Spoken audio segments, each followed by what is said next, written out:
Hi, everyone. Welcome to day 4 of AFRICAST. I hope you enjoy the session so far. So today I will start with a quick recap of what we have done so far, and I will follow up by introducing new models. One of the very well-known family of models in forecasting called exponential smoothing, and following that, Mitch will cover another famous family of models called the RIMA. So let me summarize what we actually trying to do in forecasting. So assuming we have a time series that we plot with a time plot.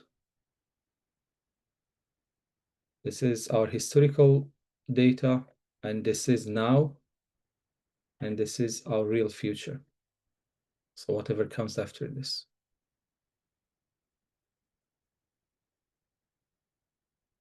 And then when we have the time plot, we will start from period 1 to period t.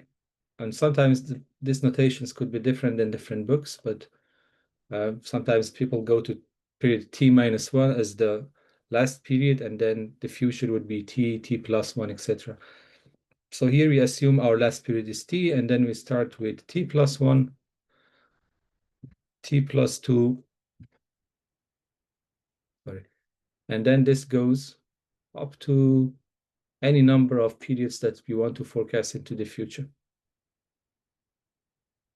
So we have the historical data, so different values in different period, right? And then we link them together with a line, so we get that sort of time plot that we want up to now, and then we want to forecast the future. So what we do typically, we create a toolbox of models. So you may ask why we need different models.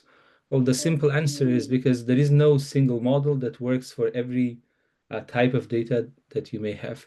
So it is recommended to have a toolbox of models because each model has a different way to deal with systematic information, to capture them and project them into the future. So that's why we recommend to have multiple methods in your toolbox, and most importantly, including benchmarks. So what happens when we have a toolbox of models? We start by specifying the method and then estimating parameters, so fitting models on your data, and that means we will create what we call fitted values. So for each point that we have in historical data, we will get an estimation. This is what we call fitted value. So if we link them also together, we get this fitted line. And then after that, we pass basically this object, which we call it Mabel or model table, and then we produce a forecast. So let's just use the same color. This is basically the forecast using method A, for example. We will do the same thing with method B. Again, similar to this, we will have a fitted line and then future. If we have another third method, we do the same thing. So we may this time have a fitting like this, and then the future values like that.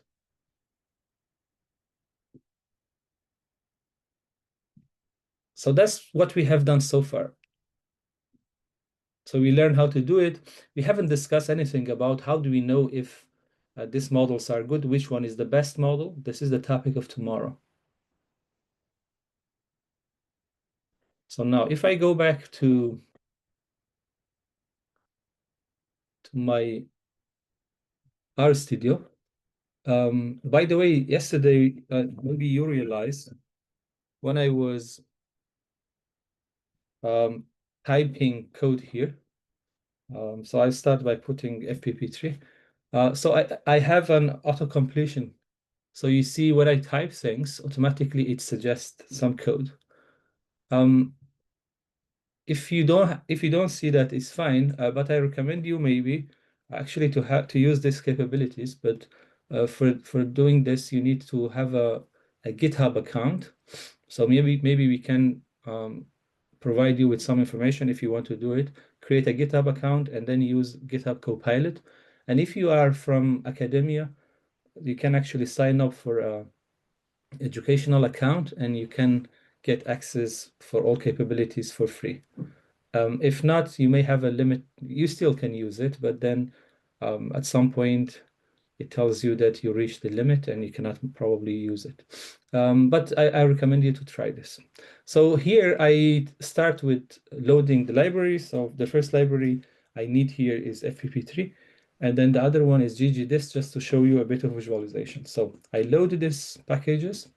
And then let's look at one of the data sets that we have also explored in the past 3 days, which is tourism. So this is the information here about tourism in Australia. Is it testable? Is it quarterly? And I have 304 different time series. So this is a sort of testable where you have many time series. But to start with, maybe I will just focus on one. So what I do is I just focus on one purpose of trips, which is, in this case, I want to focus on holidays. And then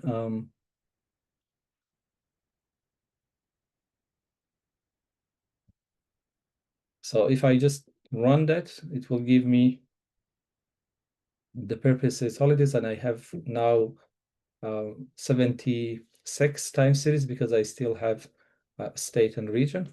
And I actually want just to focus on the total the trips, not per state or per region. So I will just type here, well, actually it suggests me everything, but maybe I will get rid of this. So if I just run this, it gives me one single testable, which is the total trips in Australia, and where the purpose of holiday, well, the purpose of trip is holiday. So I have a still a testable, which is quarterly. Here you see the quarters, and here you see the total. Well, let's make this or just make it trips, basically. It's fine.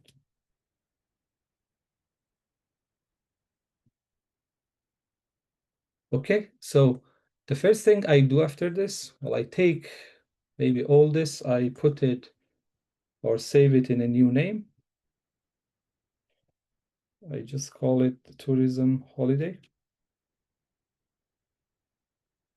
And I take this. All right, so now I want to fit a model to this. How I do it? Well, I take my testable, I pass it using a pipe operator to a function called model. And then here, let's just use a method called season knife. All right. So if I just do that, there's one extra pipe operator here. So you see, I get my model table. I have only one method, and I have one row. That means it's just one time series. One thing that I told you yesterday, this name that you see here is your actually name. This is the name that you provide. What happens if you ignore it? And if you don't provide that name, well, still it works. But the problem is it will take that as the name of the column. So we don't recommend this because you have to sometimes work with this name, and it should be something easy to work with and type, rather than having this with, this backticks and so on. So that's why it is better always to provide your own name and then do the rest of your analysis. So here, I also pass this to a name. I just call it fit here. And then the next step is I take the fit and I pass it to the forecast function. And then let's just call h equal to 6. I just want to forecast for 6 quarters. So remember here, if you just provide a number, the function automatically knows the index in your tissable, so it knows it's quarterly. So this h here means 6 quarters. So I will pass this also to a name, FCST, and then now this is what you see inside it. So it is a forecast table. I have a list of my model in that model, and then my index, trips is the distribution. No, in this case, normal distribution with a mean and then variance. And then that mean here means the point forecast or mean. In this case, you see if you check, this is equal to the mean of normal distribution that we see there. All right. So basically, this is what you need to do really when it comes to the fitting a model and then producing a forecast. Well, the next thing we did that I can repeat here as well is, what if I want to visualize this? I can do it using a function called gg plot from ggplot2 package in Tidyverse, which is a part of FP3 as well when you load it. So you'll have access to this. So here, the data I use for this is FCT. It is my forecast table that we see here. And then after this, I provide the aesthetics. I say, well, from this table, I want to put the quarter in the x-axis. And then when it comes to the y-axis, because I want to produce, I have already produced a distribution, I want to visualize it. So instead of using y only, I use y-dist for the distribution. And then what is the column that corresponds to distribution in this table is trips. And then I paste this here. So if I just take this and run, you don't see anything for now. This is how ggplot2 works. I have to add now a layer. So I add a plus there at the end of this line. I go to the next line. And then just to tell you that I'm using a package called ggdist and the function from it called state half I to visualize the distributions of the forecast. Is this the function that we used yesterday, or is it something different?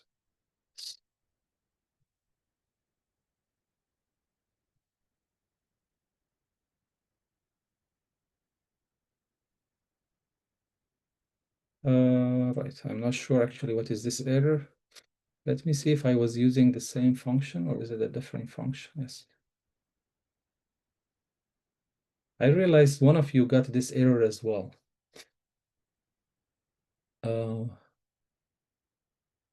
Yesterday, was it?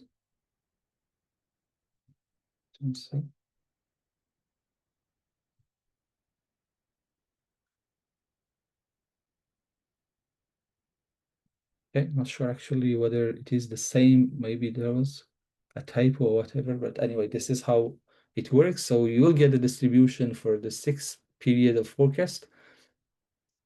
So this is the shape of distribution. We have the center of distribution with the points and then 2 prediction intervals, with those lines. But we also wanted maybe to add something else here, which was the point lines, but also we wanted to add maybe the fitted lines. So this is something you could also do step by step by just adding different layers basically to this. Right, so for example, we could now add a geom line. And this time I want to use the fitted values. But instead of using, the FCST as the data, I use the augment fit. And when I use augment fit, I have access to my fitted values. So that is why instead of using y I also need to use y-dist because I don't have a distribution here. It's just actually a variable with some values here. So I can add my fitted values. If I want to see my historical data, I can also do that. So thanks to GitHub Copilot, now it's extremely easy. As you can see, I can just press my tab and I will have actually what I want to do almost completed. If I go here, so let me just run this again. This is what you see. Because the time series is a bit long, so it is a bit difficult to see it. So one way to do this is I don't want to maybe plot everything here. I just want to plot maybe a part of my time series that is closer to my future rather than actually plotting everything. And if you want to do it, then you have to use filter underscore index and then select maybe from Q1 of 2010 to the latest observation, and then you'll see more clearly what we have here. So this is basically what we have done. And again, if this looks like unfamiliar, you may go and review a little bit of how we create plots using ggplot. But the idea is simple. We start with a layer, with the data and aesthetic, and we add using this plus different layers to what we have created before. Okay, so this is basically what we have done so far. Just one more thing. Remember, I have one time series. What if I want to do the same thing, but instead of tourism for the purpose of holiday, I want to actually forecast everything, which is 304 time series. So in this case, it's quite easy. So you don't need to do actually much. I just copy paste this, and then I just change the name. So I just call it all for now, but all right, so what I do is I take basically the whole data this time, but I don't actually change anything else. That's the only thing I change is the data and update the names as I go. So here, when I fit this model to my 304 time series, I get a new model table. And this time, as you can see, I have 294 plus 10 rows, which is 304. All right. So I have now a model table with many rows. And remember, we said in model table, each row corresponds to the one time series. So we have 304. That's why we get 304 rows. And then again, I have this different key information from my testable plus the name of the model I have here. When it comes to the forecast, is the same. Okay, so you don't change anything. You just update the names, but the forecast and the horizon is the same. And again, you get now more number of rows because we have multiple horizons as well and 304 time series. Well, you could also add more models. This is also super easy to do. I just go and add now a list of new models. Let's say I want to add naive. So that's what I would do. Just type a new name equal the function name. Remember, the functions are in Fable are in capital letters. For each model, we have one function name. So I add it like that, put a comma, and then go and type another name, average equal mean. And then we also had yesterday regression. So I just type it like that. And then I would have something similar to this. And then if I run this now, and I look at my model table here, you see that I have still 304 rows because that's the total number of time series I have, but now I have more columns. So each column corresponds to one model that I have here. When it comes to the forecast, you don't change anything. It's just run as it is. Now it takes a little bit more to run. As you can see, it is busy because we have many forecasts to generate now. And now you get a new model table. So as simple as that, if you go from one time series to many time series, you just change the tissable. And the rest, basically, the syntax would be the same. Well, of course, when it comes to creating the visualization, now you need to be careful because you cannot generate 1,000 different visualizations or 300 different visualization with this. So this works with one or maybe one time series with several models, but this is typically what you need when it comes to visualizing the future itself. All right. So this is the recap of what we have done so far. And now today we learn about new models, and actually what you need to do is just put a comma there, come, and then introduce new models, which is ETS, ARIMA, and so on. But the rest of the workflow would be very similar. Okay, so with that, I will go and talk about what we have to cover today. So let me go and open my slides.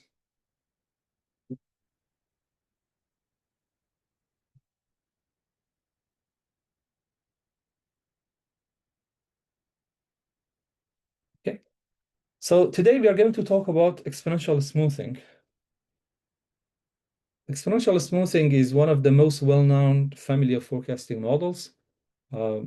It covers multiple methods that have been introduced, over time since 1960s.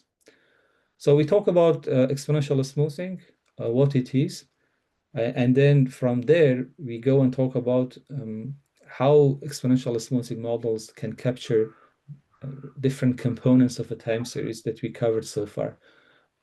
Level, trend, and seasonality are three components. So depending on how these components interact with each other, we will have a taxonomy of exponential smoothing family. So we look at them as well. And then this is something we have done before. If you have time, I will show you again. So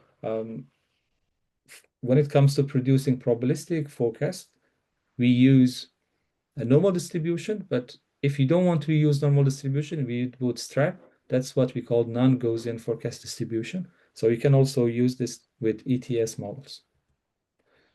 Okay, so let's understand what exponential smoothing does. So you remember yesterday we talked about two simple methods, one called naive, another will count total average. So naive is using the last observation, and then total average is uses all observations divided by the total number of observations. So the idea of exponential smoothing that starts with a method called simple exponential smoothing is to have something between these two extreme cases. And what we want to do here is we want to generate some sort of weights where we get more weights to more recent observation, and this weights decays as we go to the past. Again, let me just switch to this whiteboard. If I can show you the whiteboard, somehow it's here. Okay. Don't stop.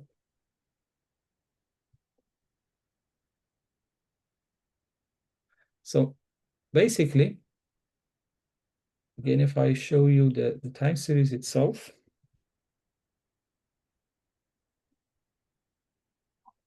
and if this is, again, my future,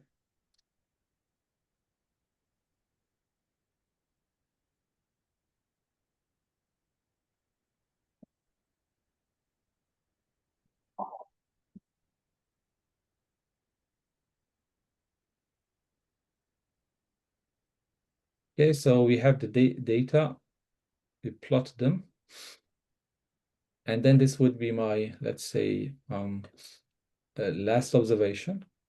But then in each period, I have, one. All right, this points refer to different periods. So if I want to use naive, what I do is, well, I say the forecast for the next period would be what I observe in the previous period. So basically, I just take this value and I say, well, my forecast here would be exactly similar to this one. So it would be that one. What about the next period? Would be the same. So the forecast would be the same. It doesn't actually capture trend or seasonality or any other feature. So if we do this, it means we put the 100% weight on the last observation. So we don't care about the previous observations. However, if you use an approach that we called average, or total average, what it does, it goes and takes the first observation, okay, so y1 plus y2 plus all the way to last observation yt, and then this divides by t, which is the total number of observations here. In a way, what we do here is we say, each observation gets the same weight. All right, so 1 divided by t, y1, plus 1 divided by t, y2, and so on. All right, so these are two extreme cases. So here I put 100% weight on only last observation. I ignore the rest, but in total average, I give the same weight to all observations. So I say all observations are equally important. So the idea of exponential smoothing is you say, you know what, instead of putting 100% weight here or give all the observations the same weight, why don't we generate a weighting approach where we get more weights for more recent observation, which makes sense because more recent observations contain latest observation that are typically important because it's about what happened recently. So we give more weight to recent observations. So the oldest observations, they can also have a weight. They can have an important opinion when it comes to generating the forecast, but their importance or their weights decays exponentially over time. So that's the idea behind this. So basically, we will start with a weighting system called alpha. So we give the same weight of alpha to the last observation, but then the observation after this will get a weight that is alpha multiplied by, so the second alpha multiplied by y minus alpha. And then this weight goes and decays exponentially until the first observation. And then as we go, depending on how many observations you have, after a while, the weight, it becomes so tiny. And if you draw this in a plot from period t to period 1, if you draw this weighting from alpha to alpha multiplied by y minus alpha, alpha multiplied by y minus alpha square, and so on, you will see this shape. So this weight from going to period t to period 1 decays exponentially like that. So the name exponential smoothing is coming from there. So that's the major idea behind this. So one important thing that we need to remember when it comes to exponential smoothing is exponential smoothing family is also trying to bring different components of time series together. So what I mean by this? So again, let's take an example of a time series. And then is this, for the moment, let's imagine there is no randomness or irreducible error or noise. So I just have a sort of perfect observations, and this is basically what I have. So there is no noise, I just have the level. So if I link these points together, I will get something like that. So this is what probably in this case I will call I have a level. Now, what if I have a presence of trend in my data or presence of seasonality? So let's start with seasonality. This is slightly easier to actually understand. So again, we have two types of seasonalities. We have additive and multiplicative. So when it comes to seasonality, for each period, assuming this is, let's say, quarterly, so quarter one, quarter two, quarter four, quarter three, and quarter four, this is, let's say, for 1 year, and then you keep repeating this quarter one, quarter two, quarter three, etc. So when it comes to seasonality, for each quarter, we have to introduce what we call an index, a seasonal index. So I call them now S1, S2, S3, and then S4. So if I have, let's say, a level, and I want to also introduce maybe a seasonality, depending on type of seasonality, I will just show you the additive one, which is easier. Let's say I just called them something simple. So 5 and -5. So basically, I say when it comes to quarter one, you have to, in this case, the seasonal index is -5. So basically, I come down 5 points here. I will get something like this. And then for quarter two, my index is +5. So I add something to this level. Again, quarter three, I add 5. Quarter four, I add -5. In this case, so it becomes, instead of that level, I have something like this. And if the seasonal indices are the same, basically this will repeat from in this quarter to other quarters. It will just repeat this pattern.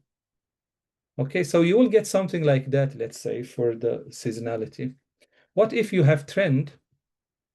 Well, if I have trend, again, remember the trend is how the level changed from a period to period. So if we go from here to here, and if there is a trend, and that's, let's say that trend is increasing with a fixed coefficient. So let's say each time I add something like 3 points to this. So I go from here to here, and then from here to here, and then from here to here. So you see, I have a level, and I add, a trend value to this, and I get this slope every time. So I can go from a level, add seasonality to it. I can add also trend to get this line. I can also now add actually seasonality at top of this trend as well. If I add something similar to this, so this time I will come and say, well, now my level is here. If I add seasonality, so I take this, my seasonal index for the first period is -5, so this becomes down. This one actually it's add to the previous level of the trend. So here I have to come down again, maybe 5. No, actually this one is again 5. I add more. And then here again, I come down 5. Right? So in this case, I have to basically do something like that. So in the case of trend and seasonality, so I have my level, and then I added trend to it to get this line. And then now with this line, if I have seasonality on top of it, I will also add my seasonal indices to this line, and I will get this line. So if I do that in this case, so I wouldn't have those trend lines anymore. So my data would look like something like that. Okay, so this is roughly the idea of exponential smoothing. So we have 3 components: level, trend, and seasonality. How these components interact with each other, and how we can model them using exponential smoothing. So if you can, I mean, imagine this is not something new. We have actually had this idea of using this model for over 60, 70 years now. So before digging into the exponential smoothing equations and understand them a little bit more, let's have a quick look at this classification called Pegel's classification. So assuming we have these components, trend and seasonality, well, in this case, if there is no trend and no seasonality, we will get something like this. This is what we called, what I showed you as a just horizontal level, no trend, no seasonality. I call it level in this case. So depending on what is the type of trend and the type of seasonality, you will get different shapes. And different shapes here means different type of models eventually. I could have no trend and no seasonality, or I could have actually the trend that is additive or the trend that is damped. We talk about this in a way, but you can actually see from the shape what damp means. So in additive, trend can increase or decrease forever, but if you have a damped trend at some point, you have a line that saturates. So at the beginning, for short term, you see the increasing trend, but depending on, again, the value of the parameter you have for that, this will damp at some point to become saturated. Trend could be also multiplicative or multiplicative damped. But this two actually models, again, there are a lot of empirical works around this, and it shows that we don't have many real world applications for this, or they don't work really in real world, so we don't talk about them. But a lot of, textbooks still, you can find information about this, and in R also there are functions that you still can use for them. So this is trend. When it comes to seasonality, well, we could either have no seasonality, or the seasonality is additive or multiplicative, and we have discussed about this before. So as I said, these are not new models. We have had them for over 60, 70 years. But initial models that we have, or methods I should say we had, they were only used for producing point forecasts. So it's an equation. We use those equations to produce one single number. But most of them, what they do is they combine level, trend, and seasonality, as I just described a couple of minutes ago. So we have these components. We try to see how we can combine them. At the same time, we also want to understand how the components can change over time, how the level of trend, seasonality, or even the level that we fit into our data, how they can change, and we can control the level of changes using a batch of parameters that we call smoothing parameters. We'll talk about them. We have alpha, beta, and gamma. So this is for level, this is for trend, and this is for seasonality. So these parameters, they control how the rate of these components changes over time. So following this, initial methods, some researchers, including Professor Heinemann from Monash University, they started thinking about a new set of models based on this, which we call them ETS state space models. So these are developed in around year 2000 to 2007. So a lot of research about this, and actually this is what we use now in Fable package. We talk about them in a second. So what we want to do in exponential smoothing, we want to find a way to have our level, our trend, and seasonality combined, of course, if they are present in our data, because you may have a time series where there is no trend or no seasonality, so that is different. But depending on their presence, we want to find a way how to combine these different components together. So there are different approaches. We can combine this additively. We can combine them multiplicatively, so multiplying these elements, or we can combine using a mix of additive or multiplicative. And how do they evolve over time is using the smoothing parameters that I showed you. So what ETS model means when we refer to ETS, so we can assume or imagine this in two different ways. Either is exponential smoothing, so ETS like that, but actually when it comes to a state space model, we have these three components in ETS. The first one, we call it an error. The second one, we call it a trend. And the third one, we call it a season. So in the Pegels classification that I showed you, we only had trend and season. But the idea of introducing state space models with the error term brings a new idea of how we can model time series using exponential smoothing. So we use actually the same name in Fable to fit a exponential smoothing family of models with our data.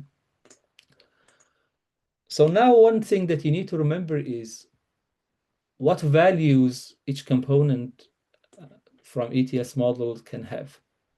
So when it comes to the error term, the error also could be either additive or multiplicative. So you need to remember this because this is how we specify this in R as well.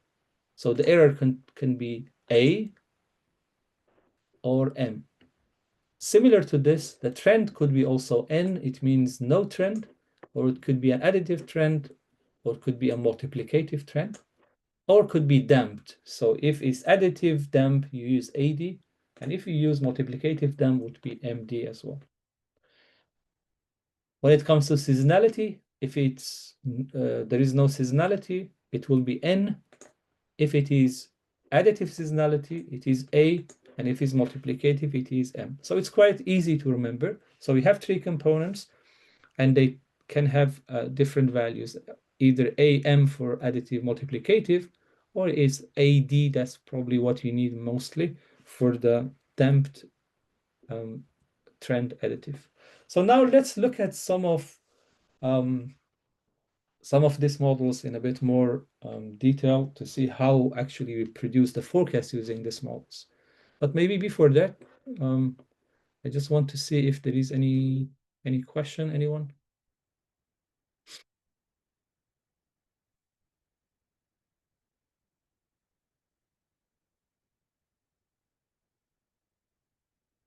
I suppose if, because I cannot see the chat, but if there is no question. Doesn't look like there's any questions coming in, but I'll let you know if there's a question. Thank you. Okay, so now let's understand some of this model. So we will start with the simplest one, which is called single exponential smoothing. And if you use the ETS notation for that, it will be ETS ANN. So it means I have an additive error, no trend, and no seasonality. So the first or the simplest approach doesn't actually account for trend or seasonality because there is no trend and no seasonality. So sometimes you may have a time series. It's just like, a level with some randomness around it.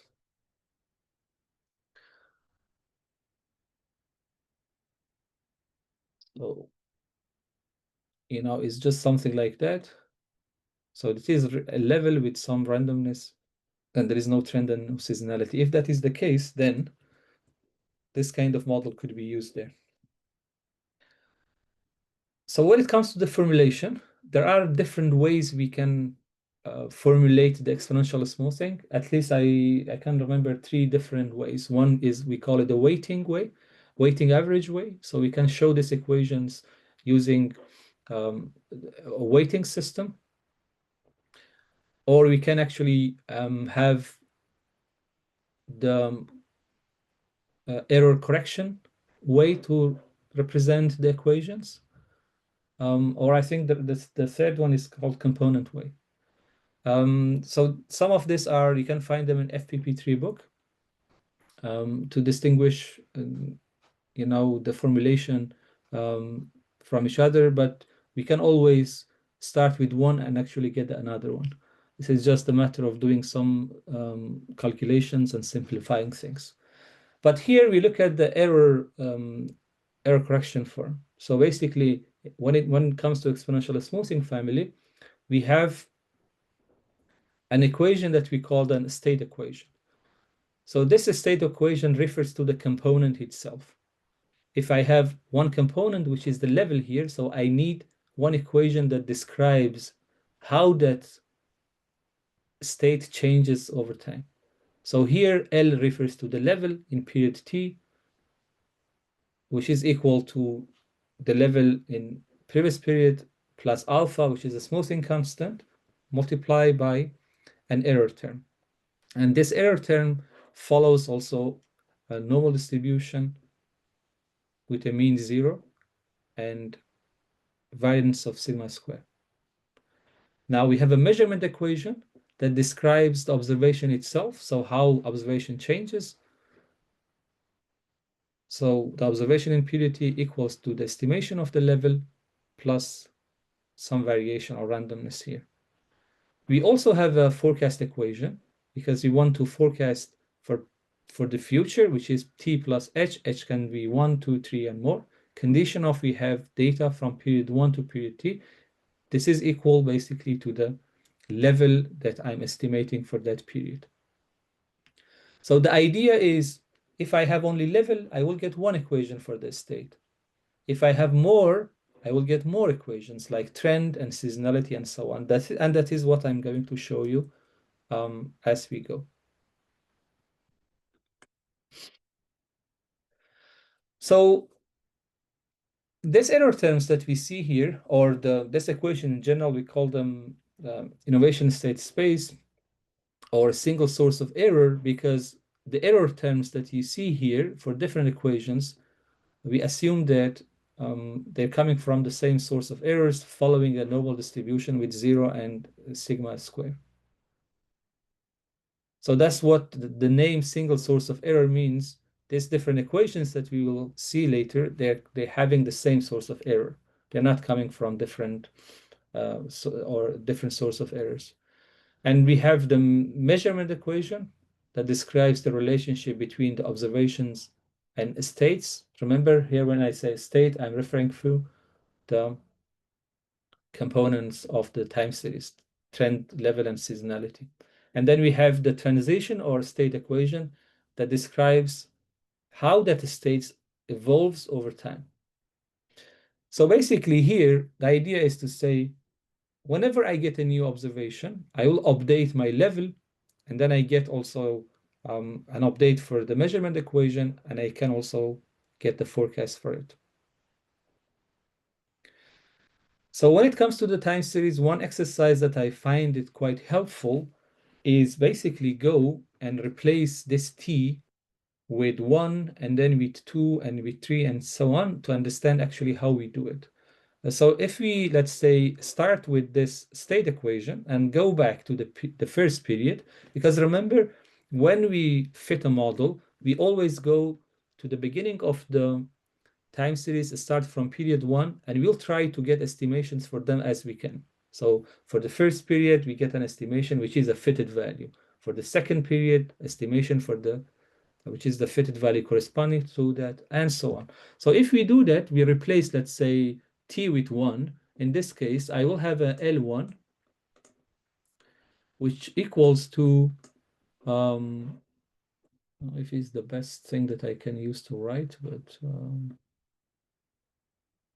maybe it is. So I just replace t with 1. So in this case, if t is 1, basically this L here, this becomes L0. And this is now telling us something interesting. So for some reason, my mouse is busy.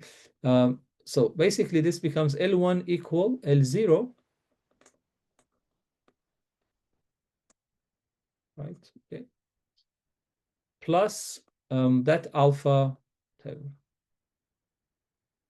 sigma square, alpha epsilon t, which is following that randomness thing. Sorry, it doesn't work for me. So my idea is to just tell you can go and do this. So maybe actually I have prepared an Excel spreadsheet. Maybe I can share this spreadsheet with you later. Of course, we don't want to use Excel here, but I think sometimes it's helpful if you want to really understand what is going on, behind the scene of, functions we use in Fable, but also the equations. I think having an Excel spreadsheet is helpful. So we have this is our index, and now I have this variable t in my equation. So t starts with 1. So this is the first period, second period, and so on. This is a yearly data. And then I have already done all the calculations. But if I just ignore basically everything here,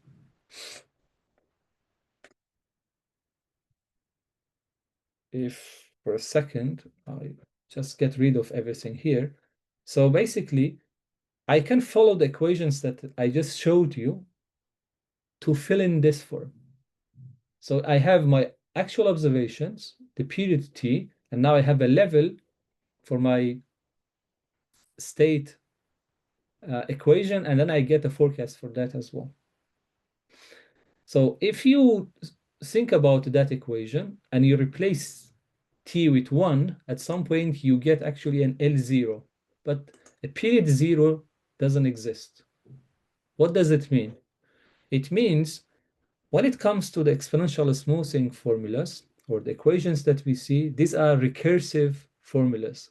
So we have to start from somewhere, which is the beginning of the time series in this case, and then doing calculation recursively. And if we do that, we need to start from somewhere at the beginning, which we call as initial state in this case. So L0 refers to an initial state. So we don't need to be worried about the estimation of this using the functions because it will give us an optimal value. But this initial value could be anything, like could be the first period, let's say, or the average of the couple of periods in the beginning. But in the function we use later in Fable, it will be an optimized value. And then following that, again, I follow the equation and I can get the y hat t plus 1, which is, let's say, the next period, the next period, the next period, the next period, and so on. I just follow the formula. Of course, I need also a value for alpha to be able to do that. And you can change alpha, or you can also create a way to optimize alpha, which is something I did actually in this Excel spreadsheet. So I try to play with different value of alpha and L. And in this case, I use mean square error. Basically, I go and calculate different estimations. In this case, these are fitted values. I calculate the difference between this column and this column, and that gives me the error or the residuals in this case. And then I square them, and then I go and calculate the sum of square of this. And I do this for different values of alpha and L0. This is somehow one way to determine which combination of smoothing parameter and initial value of L0 I should use. Well, if we rely on mean square error, the one that gives you the minimum of mean square error. I will provide you with this Excel spreadsheet, so maybe you can actually do the same thing. Later, I introduce more methods, Halt, which has now a level and a trend, so you can follow the formulas.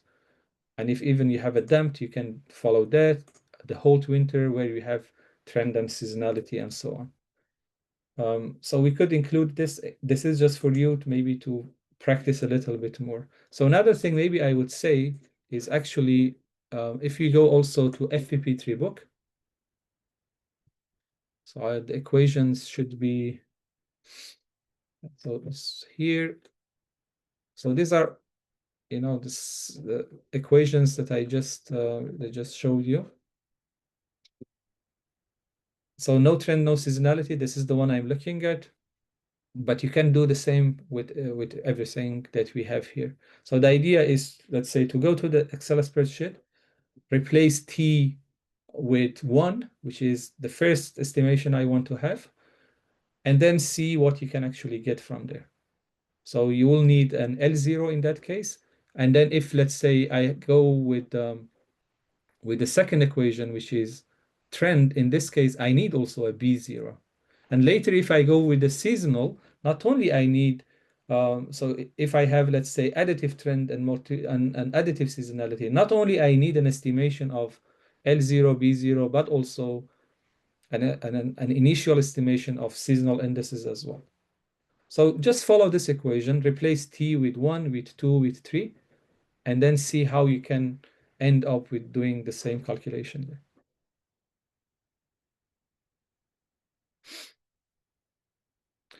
Okay, I just try to go back to my slides if I find them here. So I will share that Excel spreadsheet so you can maybe practice a little bit there.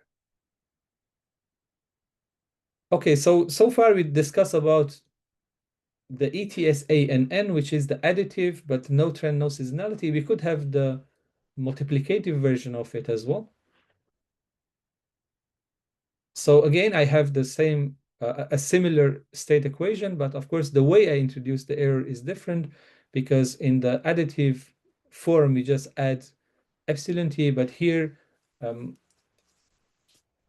the epsilon t that I introduce is not simply a difference between yt and y hat t, but is a ratio, is y hat yt minus y hat t divided by y hat t.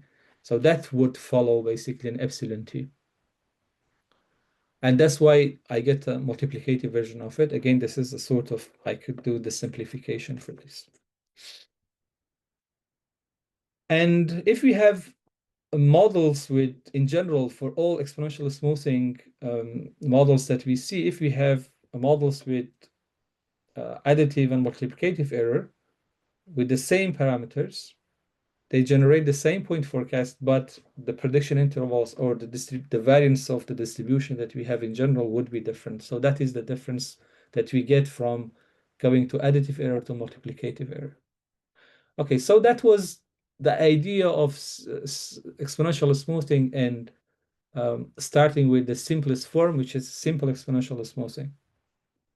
So now we introduce more models, which are trend and seasonality. And then from there, I go to just look at the whole possibilities that ETS can provide when it comes to this family. So what is really important in exponential smoothing formulations is just to understand the logic. Because if you understand the logic, then the rest is extremely easy. So now I had the initial model with an additive trend, additive error, no trend, and no seasonality. What I'm trying to do here is I want to introduce the trend component and add it to my equations, right? And I will do it additively in this case. So here I have an additive error, additive trend, no seasonality. And because now I have a trend, I have my second state equation that describes how trend evolves over time. So every time I get a new observation, I will get an update for this. So similar to what I described, go and replace t with 1 and then do the whole calculation. T equal 2, do the whole calculation. So this is where, a pen and paper would be the best approach to go and understand how it works exactly.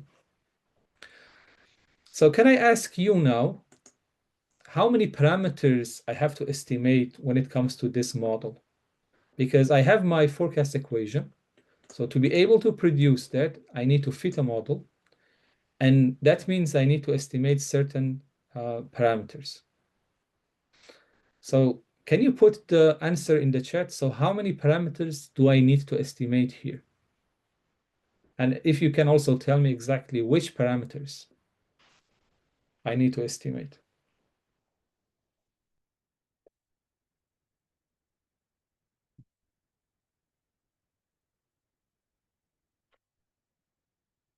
Let me pull the chat here.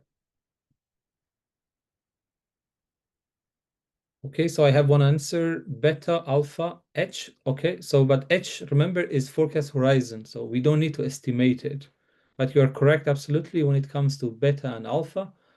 So these are two parameters. What else we have here that we need to estimate to be able to do the whole calculation? And we need to remember these equations are recursive. So we start from the beginning, get the estimation and rolling over from period 1 to period 2 to period 3 until the last period, and then the forecast to etch a step ahead into the future. Can you tell me what are the other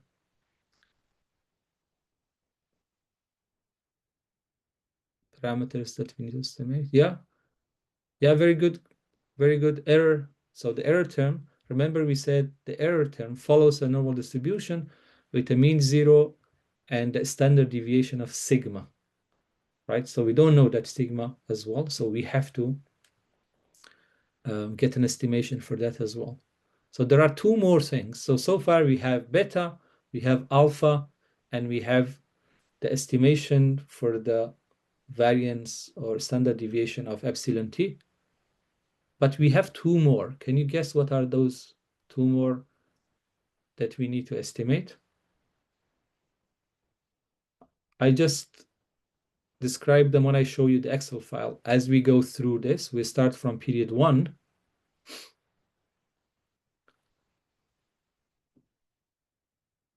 Right? So if you replace t with 1 here in these two equations, so I will get L0 and actually B0 as well. But I don't have a period called 0. That's why we call this an initial state. So I need some initial values for my level and for my trend to be able to start the calculation. Okay, so in addition to alpha, which is a smoothing parameter for the level, beta, which is a smoothing parameter for the level, and sigma, which is the standard deviation of epsilon t, I need also to have an estimation for L0 and B0. So this is the multiplicative version of the ETS AAN as well when it comes to the error term. So my error could be multiplicative, but again, it follows the same logic. I have an state for the level and a state for the trend, and then how I combine them. So here the combination was additive. Here I multiply my level and trend with that error term that I have here.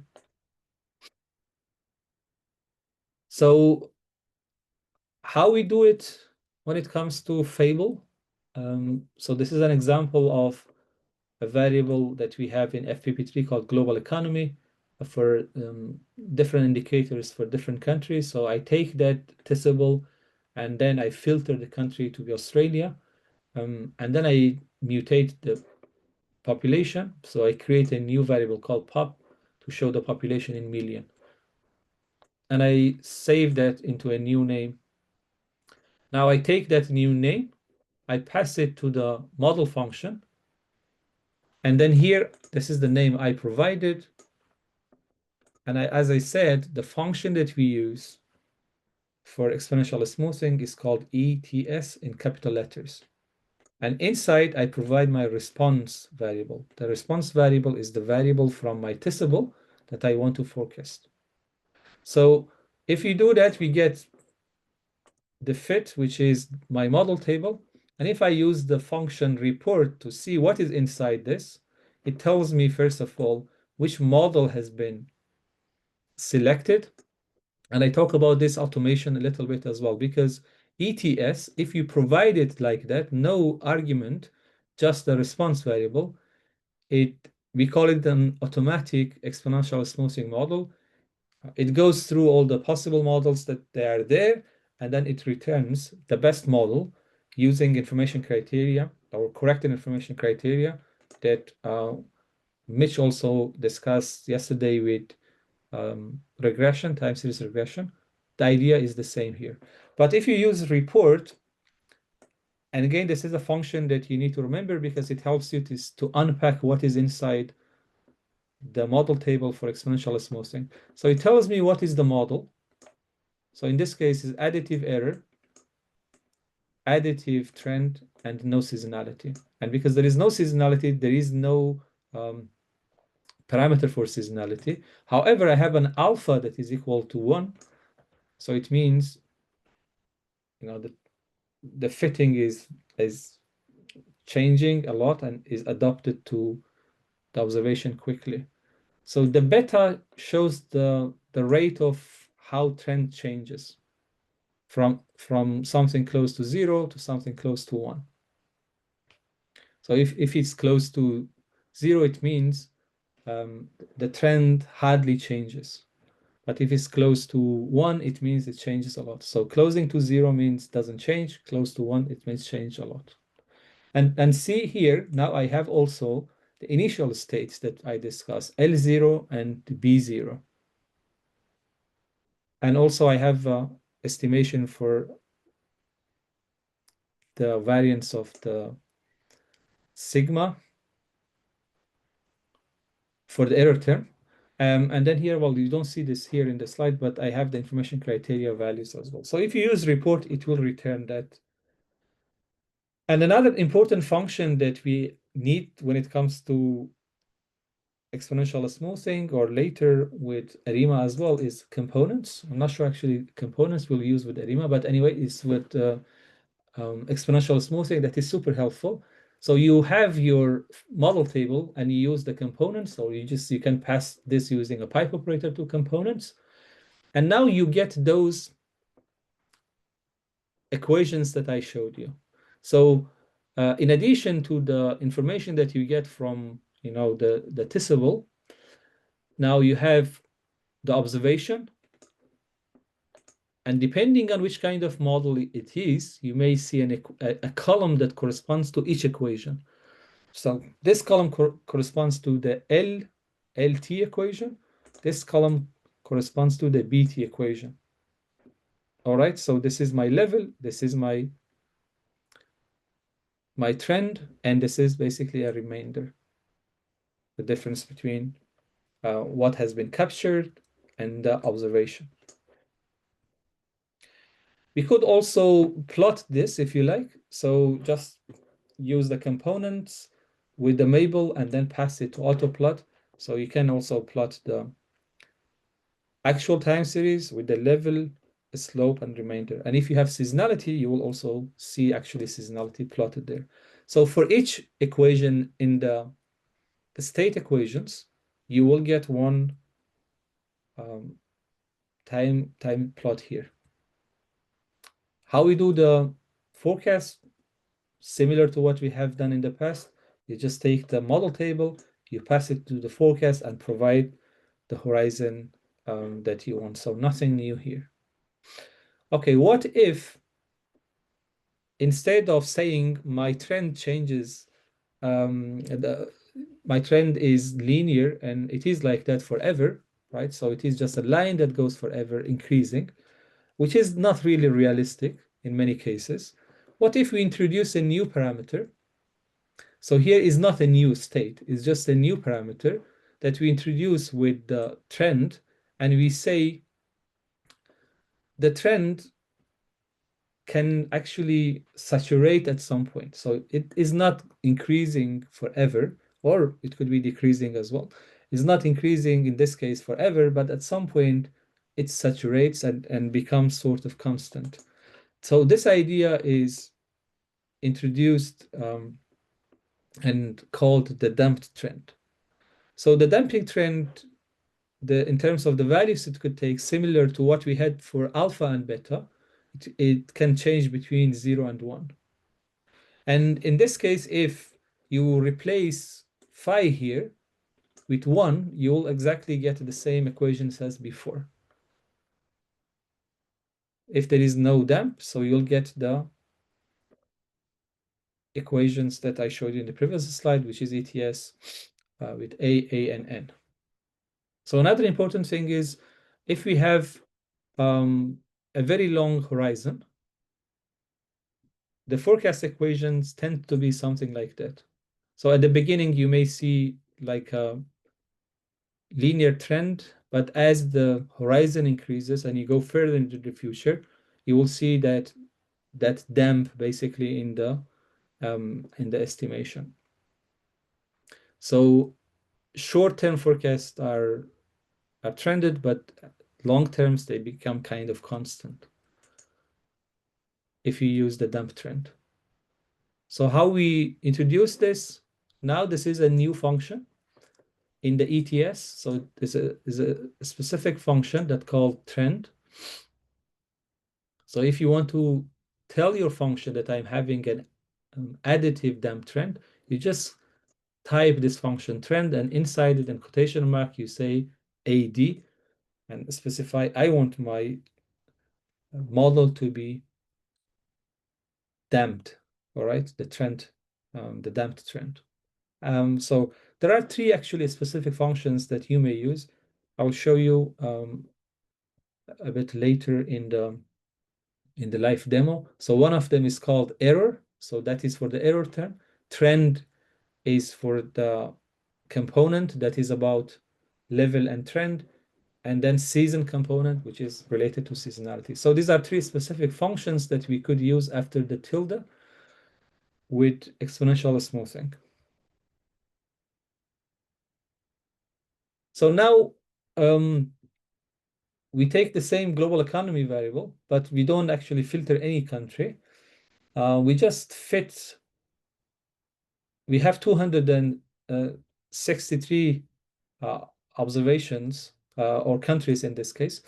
So what we do is we fit exponential smoothing models to each of this. And this is actually what you see. So for each country, you get a model. And these models are different. And this is actually the beauty of ETS, because automatically it goes and then look at the different possibilities of how level, trend, and seasonality can interact. And that gives us different taxonomies. So the ETS function performs this automatically, fits different models, estimates parameters, and then returns the one that has the lowest AICC, which is the corrected AIC. So if you have many time series and you want to use ETS, it will do something similar to what we have here. So again, nothing different for the forecast. We just pass the label to the forecast function. So what if we have seasonality? As you can guess, now you will have one more equation in the state equation that introduces the seasonality. So the seasonality equation is the last one. So the seasonal index in period T is equal to what we had M period ahead. And remember, M here refers to the number of seasons. That depends on the temporal granularity. Just to give you an example, for the quarterly time series, M is equal to 4. And then now we have a new smoothing parameter that controls how the rate of seasonality changes. All right. So the seasonality could be also additive or multiplicative. So this is the equations for the additive seasonality. And if it's multiplicative, it would be slightly different. So I have a slide for that to show as well. So one thing that you need to remember when it comes to the additive seasonality, as I showed you at the beginning with the example, so we have for the, let's say, quarterly time series, you have 4 indices. So S1, S2, S3, and S4. The summation of this for the additive seasonality is equal to 0. So that's one thing that you'll see, and you can also check as well. And then this is basically the range of the parameters as well. When it comes to adding the seasonality, this is how this different parameters change. But again, we don't need to be worried too much about this, except if you want to explore more. But I will also show you if you want to explore the range of the parameters and you change them manually, if there is a reason for it, you can also do it in ETS.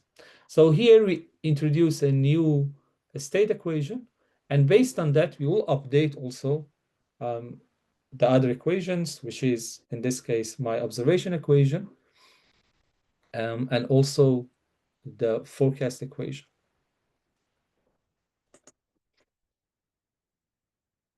If my seasonality is multiplicative, well, similar to what we have done before, the way I introduce is slightly different, but the idea is the same. The only thing that is different now, if my seasonality is multiplicative, my seasonal indices, I have, let's say, for the quarterly time series, again, 4, S1, S2, S3, and S4. But this time, instead of them, the summation of them to be equal to 0, the summation should be equal to the number of seasons that we have. So this is also something that you will see in the outputs of the ATS function. And this is because, the seasonal indices that we have, they are like a proportion. For instance, if you have a trend and seasonality, the seasonality level, if it's multiplicative, change with the level. So we take the level of the time series and multiply it, by S1, S2, S3, and S4 in the case I showed you. So we don't add the level that we have with the indices, but we multiply it by that to get the right level of the time series that has the seasonality component in it. Okay, again, this is just an example of the tourism data focusing on the purpose of holiday and then fitting an exponential smoothing model with it. I will actually skip this and let's see what else we have. Yeah, let's actually look at the taxonomy, and I will go and now do a live demo there. So now let's bring everything together. So we have discussed about the different components of exponential smoothing. We have level, trend, and seasonality, and in the state space model, we also have two types of error, additive or multiplicative. So here, if you think about the Peggle's classification, now we dropped actually the multiplicative trend and damped multiplicative trend, because we believe they are not very helpful in practice, but you could also have them if you like. But this is actually what we find helpful. So in total, we have 9 models here for the additive version with the different combination of the seasonal and trend, and then 9 models for the multiplicative error as well. So in total, 18 different models. So when you perform ETS, it looks at a different combination. So I have to tell you 2 more things. One is some of these models may generate the results that are not realistic, or actually these models could be unstable, I should say. And this instability depends on the conditions or the time series that you're looking at. For example, if you have the models with additive error and multiplicative seasonality, and if you look at the equation of, let's say, this model or this model or here, you will see sometimes in the ratio, there is a ratio corresponding to seasonality. And then in that ratio, if you get a estimation for, let's say, level and the trend that is very, very high, that is very, very low, actually, in this case, then you get an estimation for the variance, which is extremely big. And if you do that, then the model doesn't give you reliable forecast when it comes to the distributions in general. And then we call it the model is unstable. So there might be some situations like that depending on your data, so that these models are not stable. When it comes to the multiplicative error as well, sometimes if you are working with the time series where you have, let's say, a lot of zeros in your time series, or let's say a low volume time series, like you have a time series that's changed from 1 to 2 to 5 and then to 1 and then to 6. Again, you may see some challenges in using exponential smoothing with that as well, especially when it comes to multiplicative error. For example, because we assume the errors follow the normal distribution, and normal distribution, as you can see, can go to negative, from negative to 0 and then to positive values. So there is a chance that you generate intervals that are negative. And if your time series is strictly positive, then you cannot generate a negative value. So this would be one example of where these models might be unstable. But I can tell you, if you have let's say slightly high level values in your time series, which is typically the case for, let's say, monthly time series, quarterly time series, the exponential smoothing works perfectly and you wouldn't see any challenges. But I just wanted to let you know that if you see challenges, what are the reasons behind it? You will may see this in case where you have very low volume time series. Just be aware of that when you use exponential smoothing. So now when it comes to estimation, we have many parameters to estimate, going from a simple exponential smoothing to the most challenging one, where you have, let's say, um, damped trend. It means I have level, trend, and then phi for the damp. And then I have the seasonal indices as well. So we have many parameters to estimate. So we have alpha to control how level changes, beta to control how trend changes, gamma to control how the seasonal indices changes. So sometimes if the seasonal index doesn't change, so that is periodic. So we use all the same indices across all years, let's say, but sometimes seasonal indices needs to be changed. And then you have phi, which is controlling the rate of the damping. And then we have initial states. So we have L0 and B0 for level and trend. And now depending on the temporal granularity of the time series or the seasonality period, you may have different number of seasonal indices. So if you have quarterly, you will get 4 indices. If you have monthly, you will get 12 different indices. So each for one season. If you have, let's say, daily time series and let's say the seasonality that you provide there is 7 days, then you will need also, let's say, S0 to S minus 6, which is 7 indices for that. So you need to think about this and remember them as well. So how we estimate them, similar to regression, we use maximum likelihood estimation. And that also help us to get an estimation for the parameters and also choose which model from the taxonomy, from the list of 18 models that we have, which model to select and which parameters. So another sort of thing that we can have for exponential smoothing is if you have pure additive errors. So in this case, maximum likelihood estimation is the key, is like minimizing the sum of square errors. So it's like you have fitted values, you calculate residuals, and if you minimize that, it is the equivalent of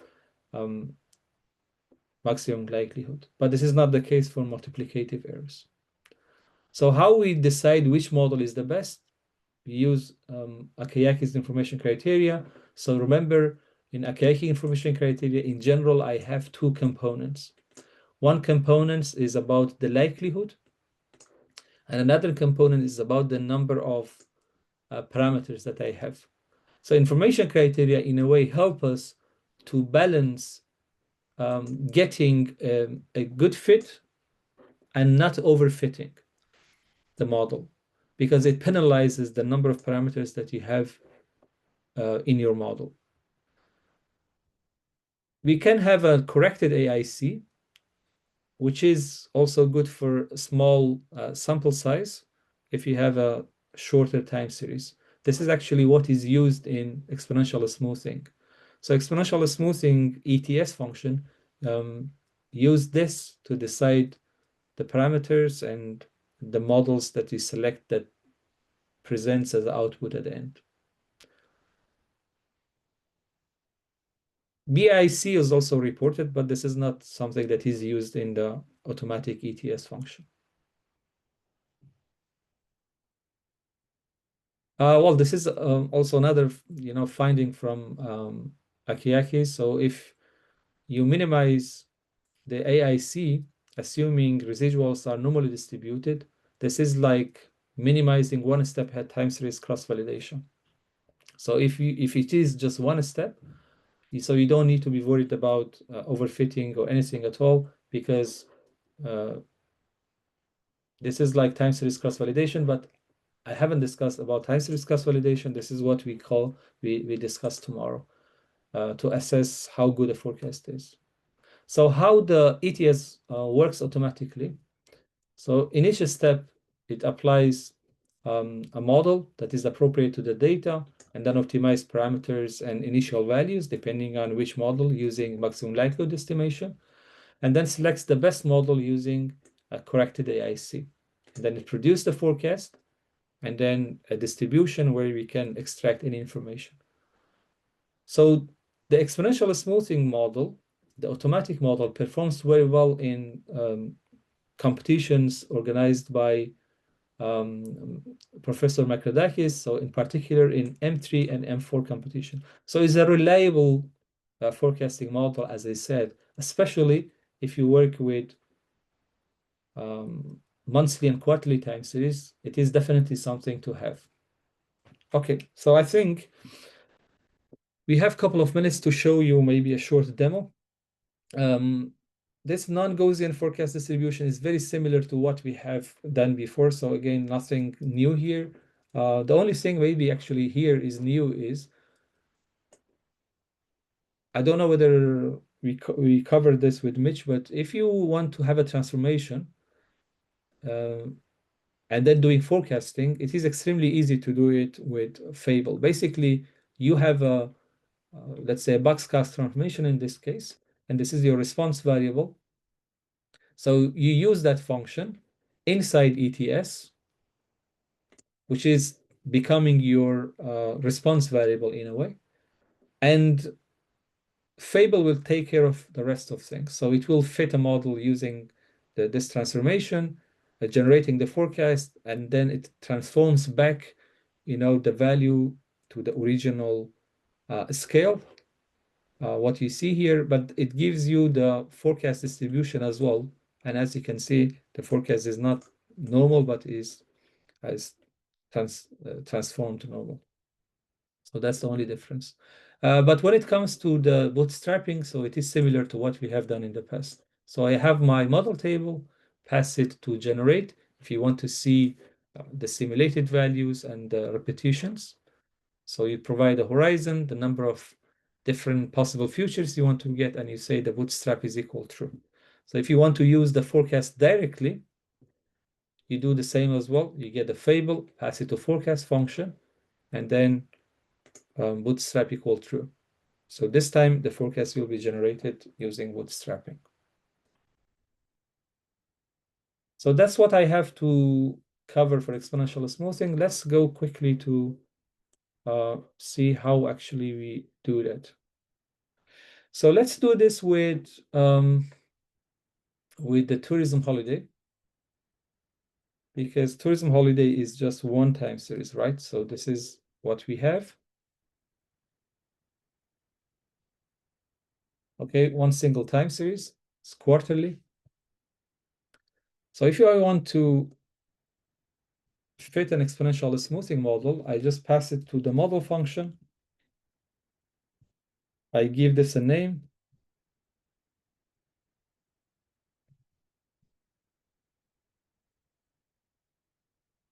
Exponential smoothing, and then here I type ETS.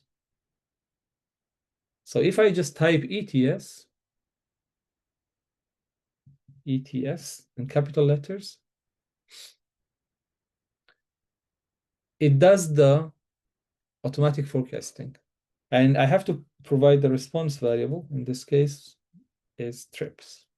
If I just run that, I get my model table, and it tells me for this time series, the best model is an multiplicative error, no trend, and multiplicative seasonality. So that's the model that it returns. So if I just put it as a new name here, fit ETS, and then pass the model table to the forecast function to forecast for 6 step ahead, it will give me my model table. So you see, again, most of things that you do is similar. The only thing that is new is ETS. Now, we look at also the report, which is another useful function here. So I just type the fit and then components.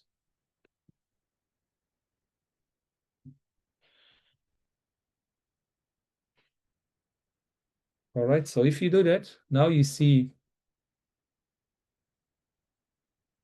the observation, the level, the seasonality, and the remainder.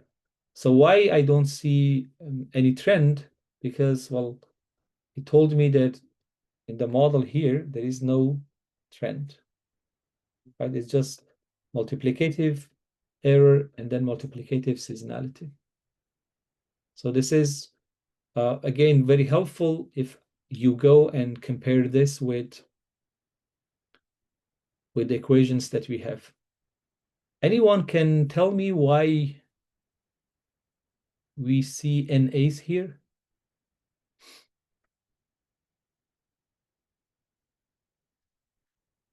Can you tell me why do we see NA? What does it mean, no value? Can you tell me? What? But we have some values here, don't we, for season? And then for, let's say, level. So we have some values here. But why we don't have those values? What are these values here?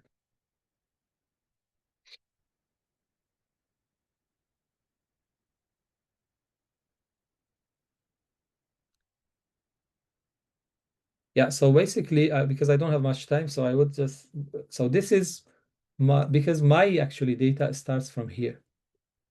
That's the first period. So this is the equivalent of T1.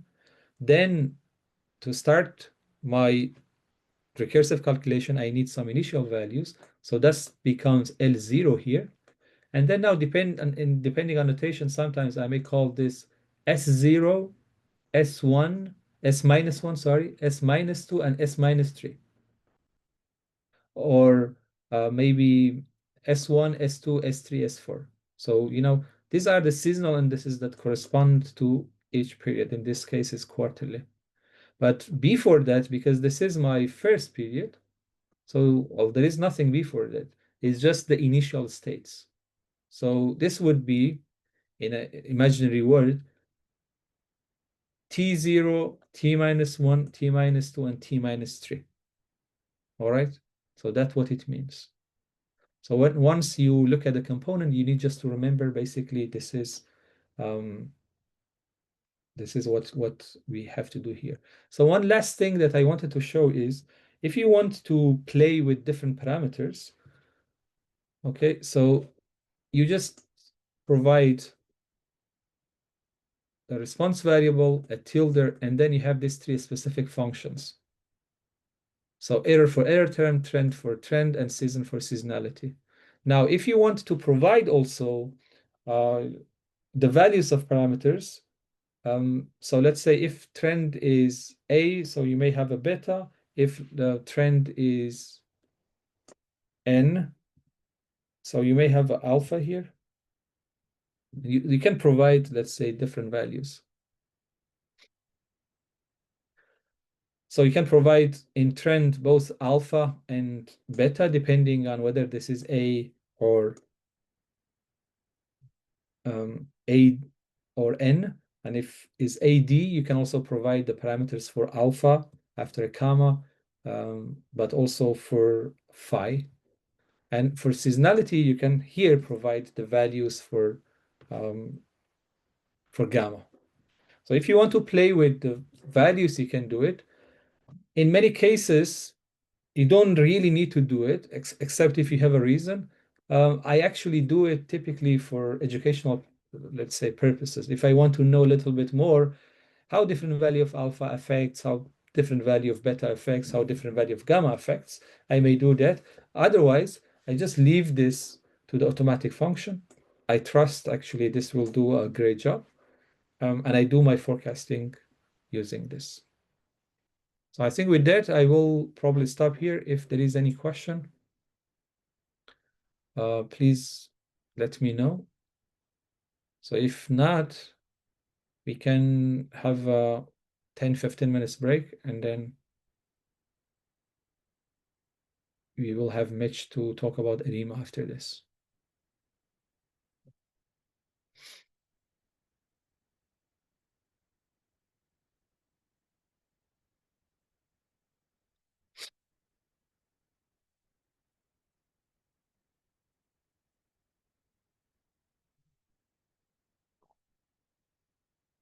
Okay, so if there is no question, well, let's have a quick break. Maybe a glass of water, a tea or coffee, or as Mitch said, just stretching your legs would be great. And then we can see you in about 10 minutes, 10-15 minutes. Yeah, I think we'll start again in 12 minutes, so 10 minutes before the hour.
Yeah.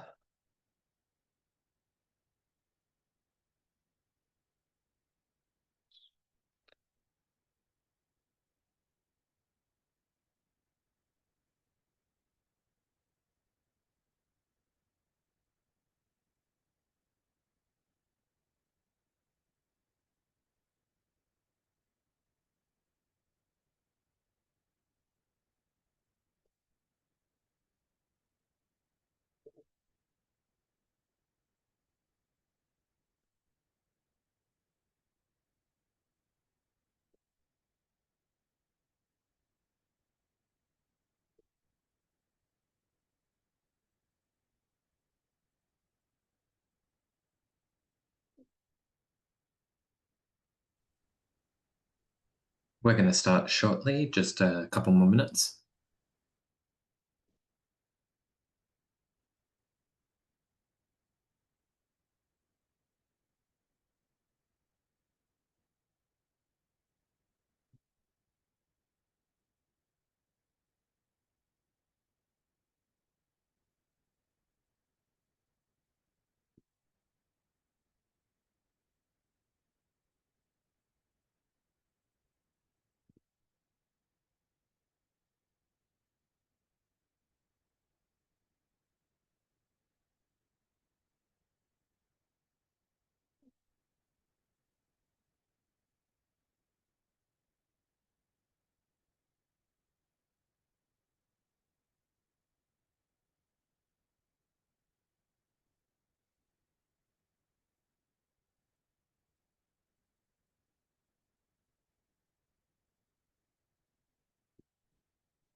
Okay, welcome back, everybody. Just going to get some lights because it's going to get dark here for me. It's almost nighttime. And we can look at our next type of model, which is the ARIMA family of models. And ARIMA models are very commonly used in comparison with exponential smoothing models. So perhaps before I start with ARIMA models, I give a quick recap of all the models that we've seen so far, because this will be the last type of model that we introduce in this week. Tomorrow, Bahman will be looking at how to compare models to identify which model is most accurate. And I think it's useful to have an overview of what we've seen so far and how the ARIMA models compare to those. So yesterday we started with the basics of forecasting, looking at the forecasting workflow. So the sorts of things that you need to consider when producing a forecast and evaluating how realistic it is to forecast that data accurately. So we saw if it was going to be easy to forecast that data or difficult, and some of the contributing factors for making data easy or difficult to predict. We also then saw with Bahman some benchmark forecasting methods. There's a couple of methods that were of particular interest. We saw the seasonal naive method, which was able to capture a seasonal pattern, but nothing else. So no trend, no cycles, just seasonality, And it did it in a fairly simple way, just by copying the last year or the last season of data. He also introduced the random walk with drift model. The random walk with drift model is useful for capturing a simplistic trend, which just copies the first and last, draws a line between the first and last observations in order to capture some semblance of a trend. In the session afterwards, we saw, or we recognized, that those benchmark models, the seasonal naive model and the random walk with drift model, sort of aren't great in the sense that they can't capture more than one pattern.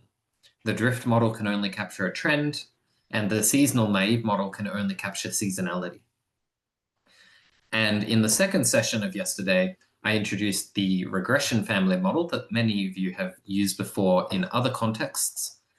But we used it this time to produce time series forecasts. So we used the TSLM function for time series linear model, adding in a linear trend term and seasonal dummy variables. And what this allowed us to do was model an additive trend and an additive seasonality at the same time. Now, just before today, Bahman introduced the exponential smoothing model, which overcomes one of the main practical limitations of the regression model, which is that it's an average method in the sense that it is a constant trend and a constant seasonal pattern. Those trends and seasonalities are not allowed to change over time. And when I was going through those examples yesterday for the regression method, I drew something like this, where what if your data curved up a little bit? A regression model would simply draw a straight line through the middle. So it would be under-predicting at this period of time, over-predicting at this period of time. See how the pink line, the forecasts, are larger than the blue actual values. And when it came to producing our forecasts from this method, they would be under-predicting what was actually happening. See how the pink line from the model is now below the actual values. So anything nonlinear, anything multiplicative is a bit tricky to work with for regression models, but it's something that the exponential smoothing models, ETS, that Bahman introduced today, is best suited to capturing, because it's able to capture directly multiplicative patterns and additive patterns for the seasonality and the trend separately. Now, the other way of capturing this nonlinear pattern is to use a transformation. Recall from day 2 when we did STL decomposition, and we learnt about different types of transformation for stabilizing the variance, making a multiplicative pattern, such as multiplicative seasonality, into an additive seasonal pattern, or additive patterns more generally, was a useful way to simplify the patterns of a model and convert multiplicative into linear or additive parameters or relationships. And we did this in order to use a STL model, but you can also do this in order to use a regression model if you had multiplicative seasonality. And when it comes to using ARIMA models, which I'm going to introduce now, ARIMA models also require additive patterns. So the first step, just like we had to do for STL decomposition, just like you can do for regression models, you will need to transform the data first. In addition to that, ARIMA models can't handle any trend or any seasonality, or sorry, I should say ARMA models. The I in ARIMA, order of integration, is what handles that. And that's another type of transformation that we'll be looking at today. So let's get started with the slides. The main difference for ARIMA models compared to all the models that we've seen so far is that ARIMA models can capture cycles. So none of the models that we've seen in the past are able to capture cyclical relationships, whereas ARIMA is able to use the autocorrelations from the ACF that we'll see shortly in order to anticipate changes attributable to cyclical effects.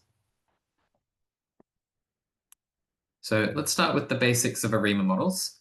What does ARIMA stand for? Well, it's actually a 3-part acronym.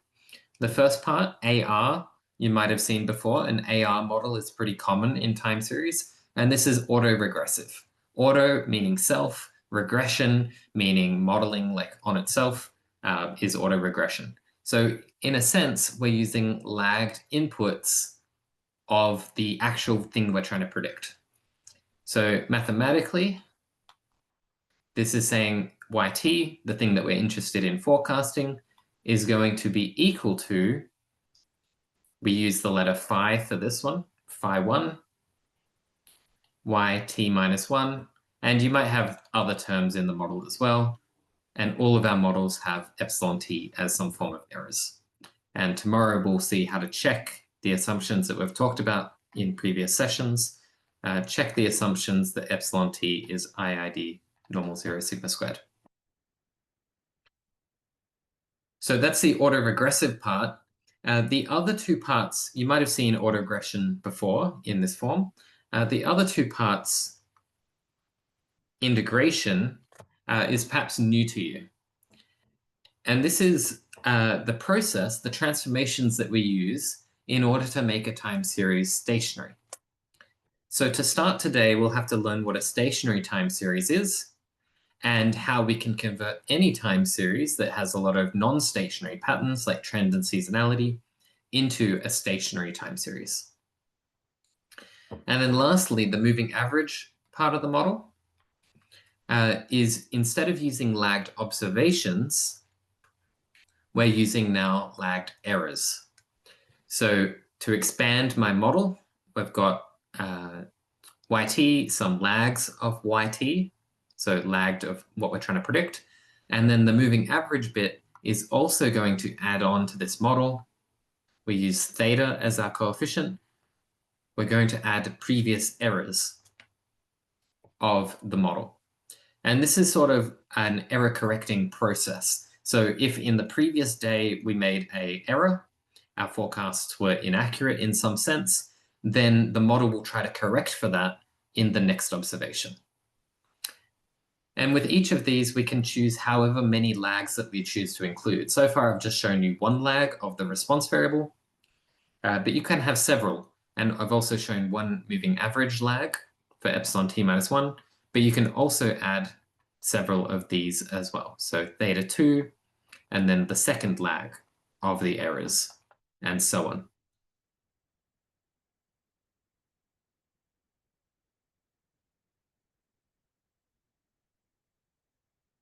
One of the downsides of ARIMA models compared to the other models that we've seen so far is that those coefficients of phi and theta are really difficult to interpret in any meaningful way.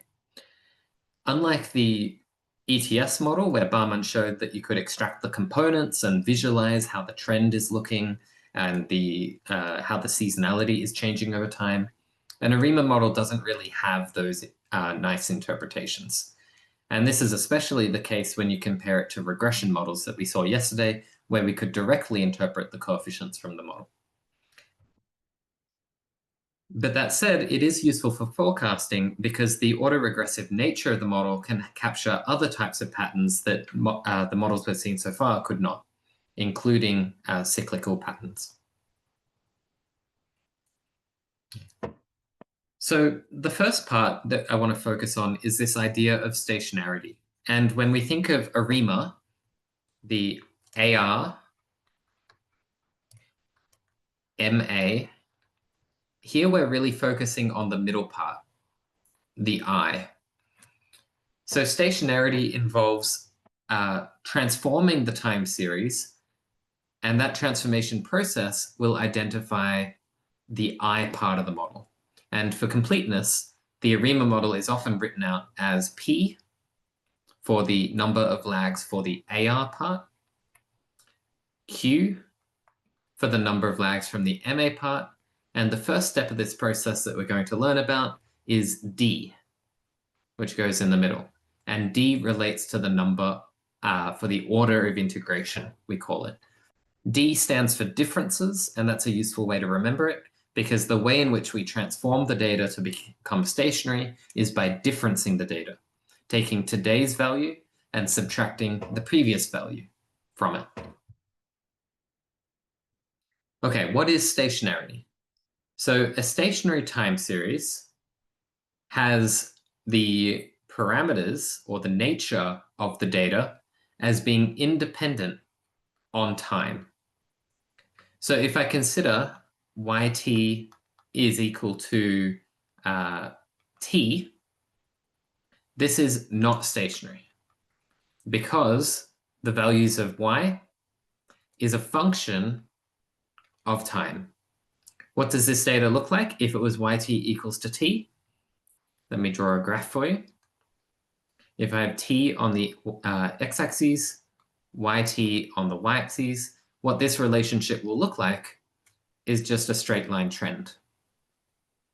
So this is something that the model cannot handle, an ARMA model. This is a non-stationary time series. Let me write that up. Non-stationary. What about seasonality? What if yt is equal to, in the ETS models, we called this ST for the seasonal terms that Bahman showed earlier. In the regression model, which is how I'm going to explain it, you can think of these as dummy variables. So you might have the intercept plus beta 1, let's say Q1t, plus beta 2 Q2t, plus beta 3 Q3t. Now, these time terms, these seasonal dummy variables, each of these Qs are direct functions of time. If we are in quarter 1, then this would have the value 1, and the others would have the value 0. If we're in quarter 2, then they would update accordingly. So these Q variables are directly dependent on t. So the time series that has seasonality in it, let me draw that as well, t and yt. If we had a data set that looks like this, seasonality, it is also non-stationary. In general, sorry, this should be drawn in orange. In general, any data set that has a mean or a variance changing over time, in fact, any statistical properties, but usually we just care about the mean and the variance changing over time, is non-stationary and would need to transform the data in order to use an ARIMA model.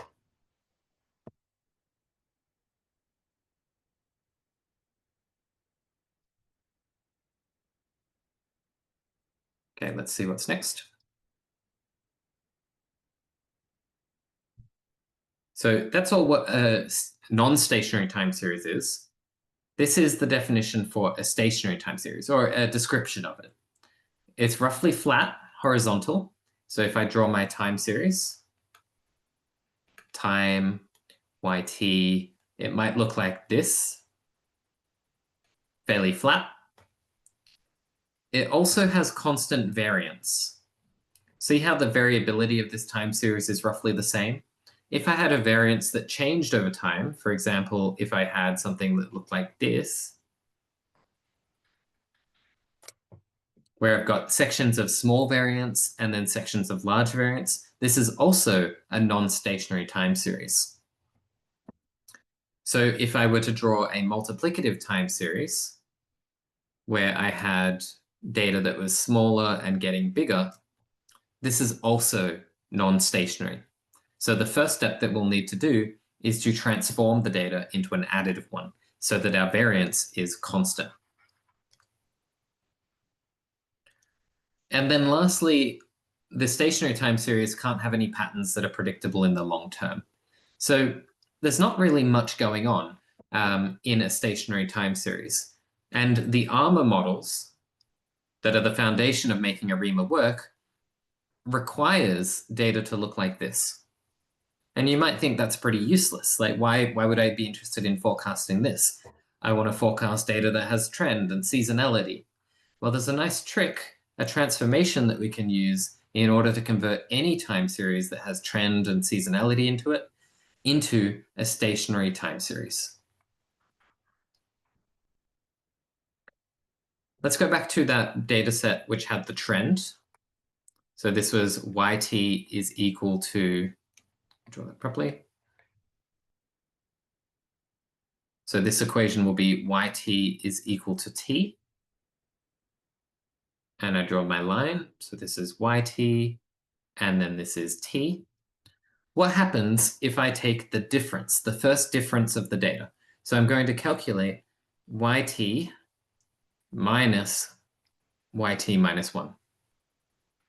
So that's what we call the difference, taking today's values, yt, subtracting yesterday's values, yt minus 1, or just the previous observation. It doesn't have to be days. It could be this month minus last month, this year minus last year. What would this value be equal to? If we do the math, yt, this part here, we have the equation, it's just equal to t. What about yt minus 1? What value will that have? I need to put in yt minus 1. I want you to put in the chat what this value should be.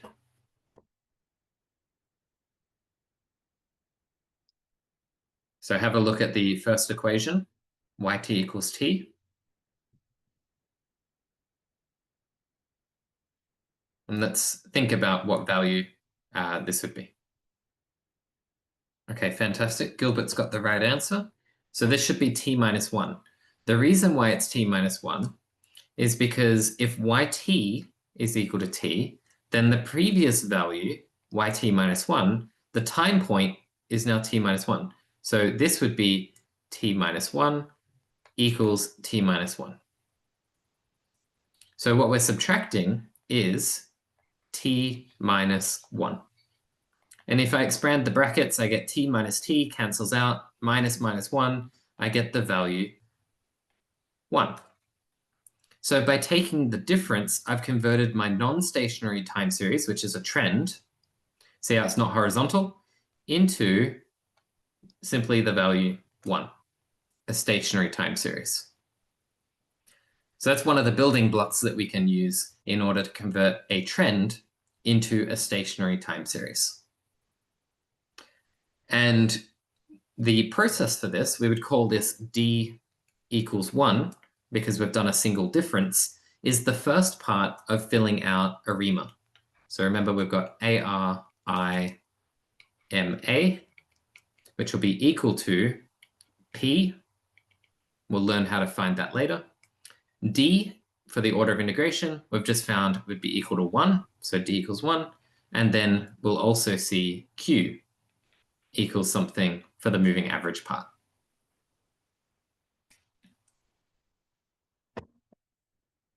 So that's one of the big ideas of how a simple model that only works with non-stationary data, that only works with stationary data, which has constant variance and roughly flat, it looks like this one, remember, can still be used even if you've got trend and seasonality. We simply take the difference.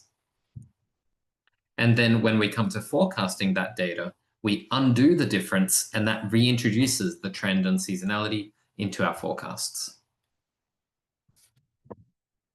So I want to have a little quiz for you. Is this data stationary or non-stationary? So perhaps we can go back and remember what a stationary time series is. The stationary time series is roughly flat, has constant variance, and there's no predictable patterns in the long term. What about this time series? Is this stock market data, the price of Google in US dollars? Is this a stationary time series or a non-stationary time series? Have a go, write your thoughts into the chat. This is a pretty classic example, so maybe a few of you have thought about this before.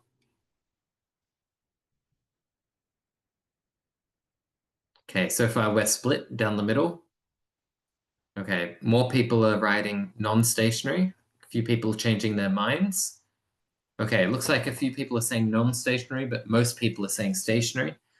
This example is a non-stationary time series. In fact, this is a perfect example of a unit root process. A unit root process is a classic non-stationary time series. So if I draw a line right through the middle, remember that first test, we wanted to see if it was roughly horizontal. In this case, we've got a sustained period of values above the center line, which is one indication that it's non-stationary. The efficient market hypothesis is a strong indication here, a strong theoretical underpinning of why this is a non-stationary time series. Does anyone know what the efficient market hypothesis means? What does that describe? It's a certain type of model for the future of the stock market. If I wanted to forecast the future, YT plus 1, what would be the best prediction based on the efficient market hypothesis?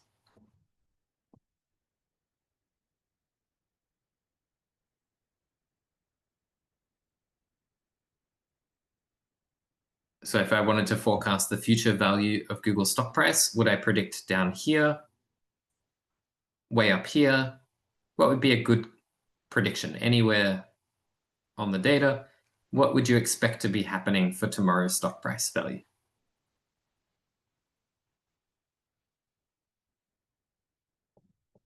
So just syntax. In fact, I should use a capital T here. Capital T indicates the last observation. So I'm now forecasting into the future. If I wanted to be really precise, I could say forecasting one step beyond the last observation. The last observation here is time t. And I want to make a prediction somewhere for the next value. Now, the efficient market hypothesis says that the best possible forecast you can make would be today's price. So it's pretty easy to make a forecast of the stock market, but it's very difficult to make a stock market forecast that is different from simply yesterday's price. So that's why we talked about benchmarks yesterday. Benchmark methods, including the naive method, for some data sets are incredibly difficult to do better than. And for the stock market, pretty much the best way to do better is illegal, known as insider trading. So if you know some extra information that the market doesn't, then you can get ahead of the efficient market hypothesis. Terrible idea. You shouldn't be doing this. In this case, the best forecast for Google stock price would be today's price. So mathematically, I'll get rid of all the extra stuff here. The forecast for the future that we should be using is YT. Now, another way of writing this, if I moved YT over to the other side, look what I get. YT plus 1. Let me write that again. YT plus 1 minus YT is equal to 0. Now, if I were to make this a proper model, I would also have plus epsilon t plus 1. So on the right-hand side, what I actually have for my model would be epsilon t plus 1. And this in itself is a model, and it's actually a type of ARIMA model. It's also the exact same thing as the naive model. And what we've done here, this bit, is a difference, just like we saw on the previous page. And a difference is our solution of converting a non-stationary time series, like this one, into a stationary time series that we can use ARIMA models with. So this is what I've done on the next slide. I've calculated the difference. So now I'm plotting instead YT minus YT minus 1. And I want to ask again, is this time series, after transforming it with a difference, is this stationary or non-stationary?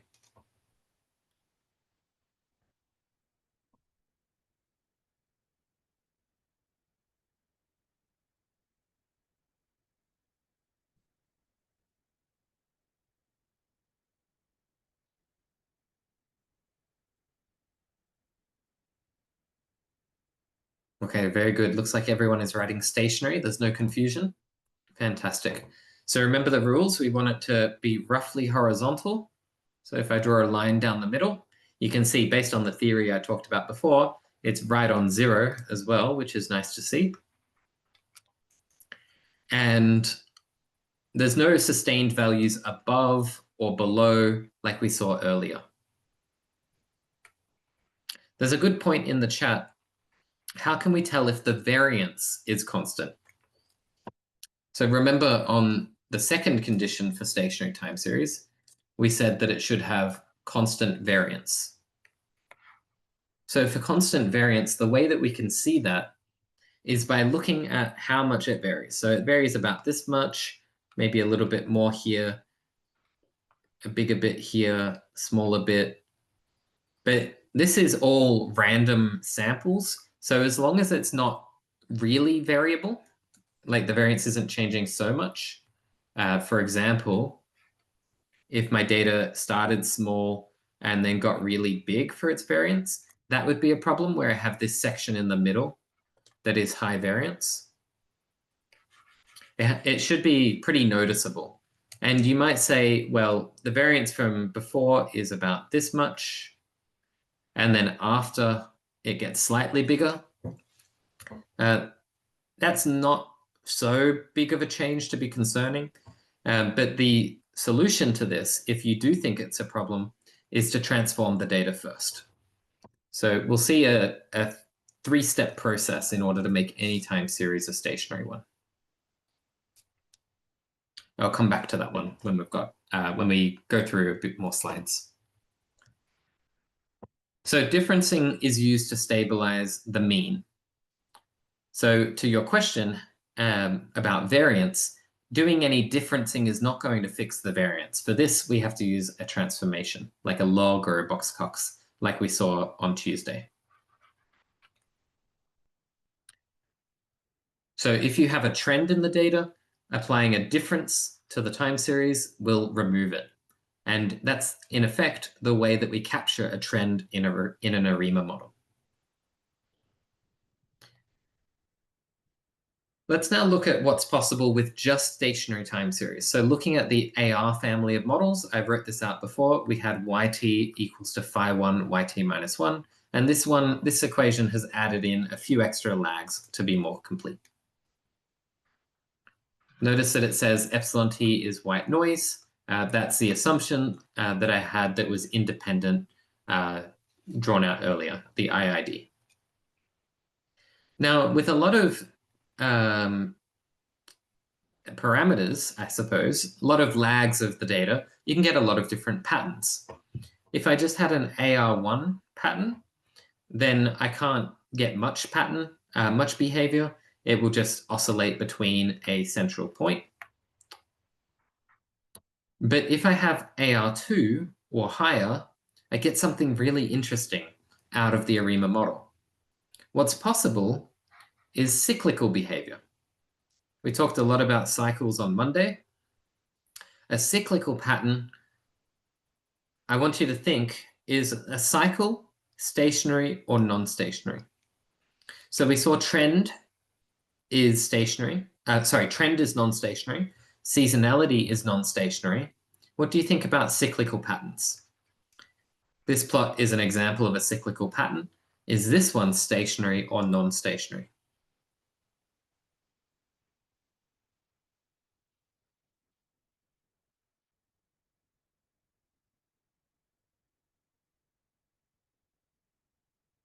It's a bit of a tricky question, so I want you to just have a guess if you're unsure.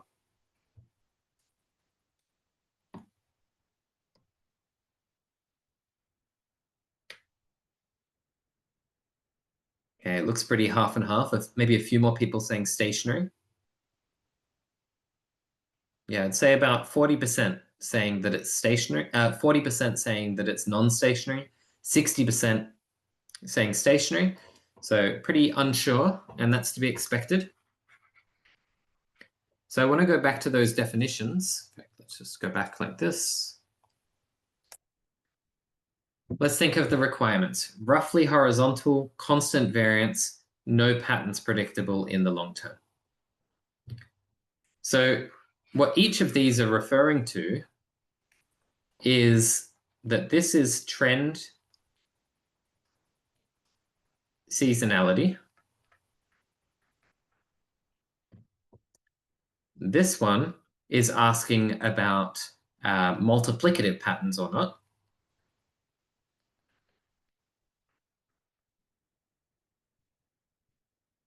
So I should say no trend or seasonality and not multiplicative, or in other words, additive. This last one is related to cycles. No patterns predictable in the long term. So if I draw a cyclical pattern,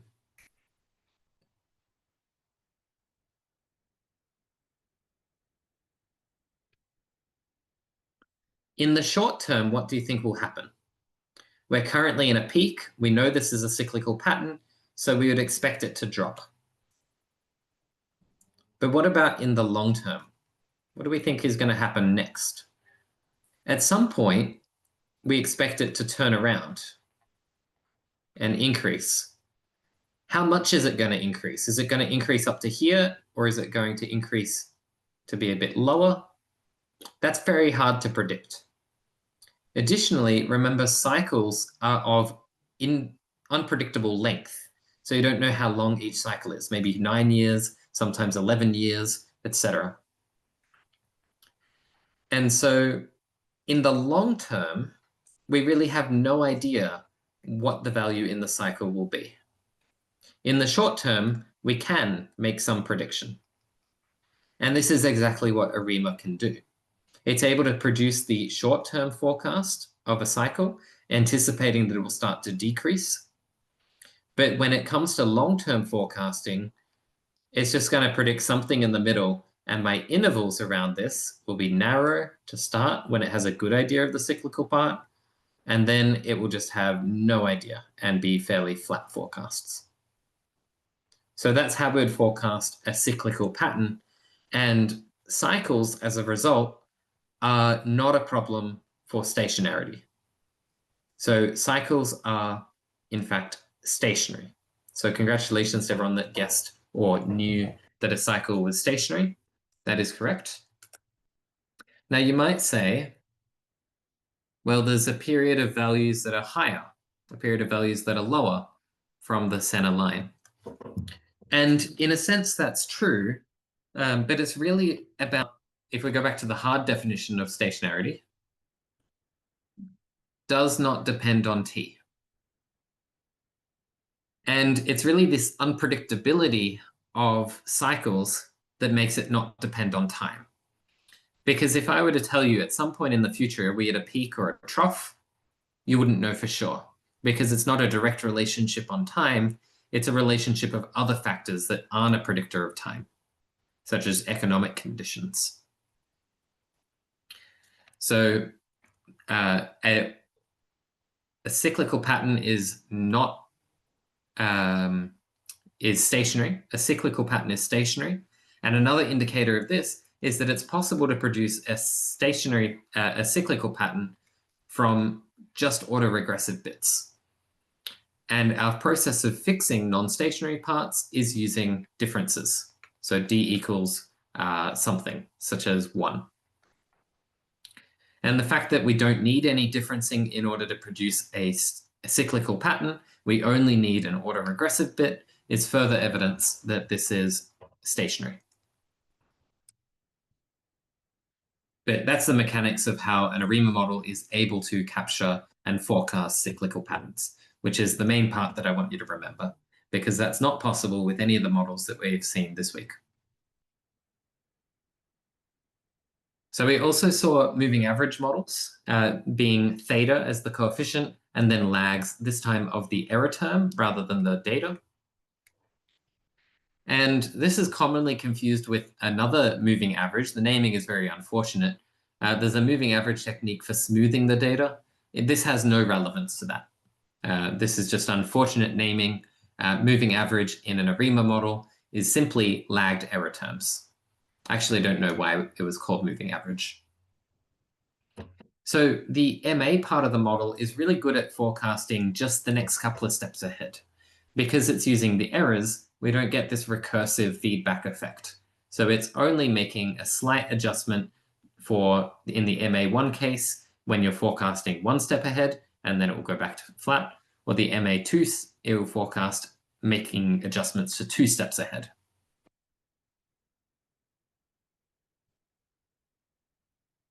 Putting these things together, we get the family of ARMA models. Autoregressive, which is my AR, moving average, which is my MA, and I'm missing something here. I'm missing I.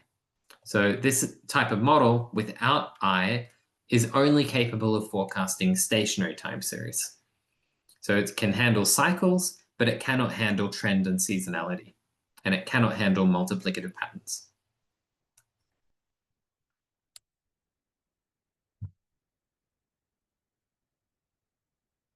So to put it all together with the differencing now as well, we get autoregressive, which is AR,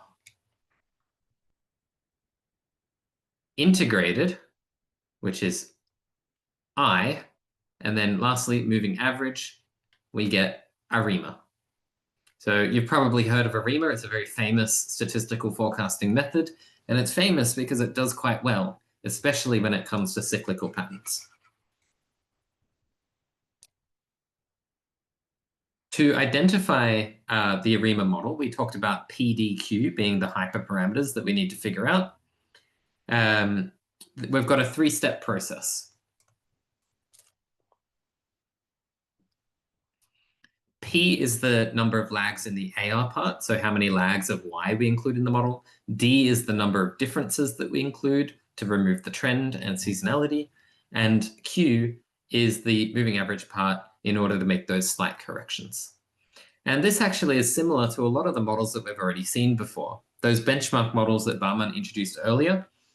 The random walk model, another word for this is the naive model, is identical to an ARIMA 010 model without a constant. And this is actually the example, the model that we'd use to forecast the stock market. The random walk with drift model, remember how we had a drift term to introduce a trend that connects the first and last observations? That's equivalent actually to a naive model if we add in a constant to the model. So that constant will be the slope, the rise over run. Because when you undifference it, it's going to add in constant, constant, constant, and that gives you the drift. And we haven't seen these models before, but you might have heard of them. An AR1 model would be an ARIMA 100, or in general, ARP would be an ARIMA P00. And there's an MA equivalent to that as well.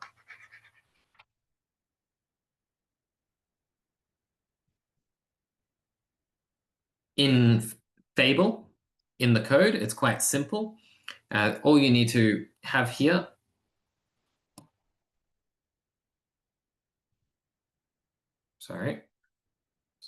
all you need to have in ARIMA is to have ARIMA as the model specification rather than ETS or seasonal naive.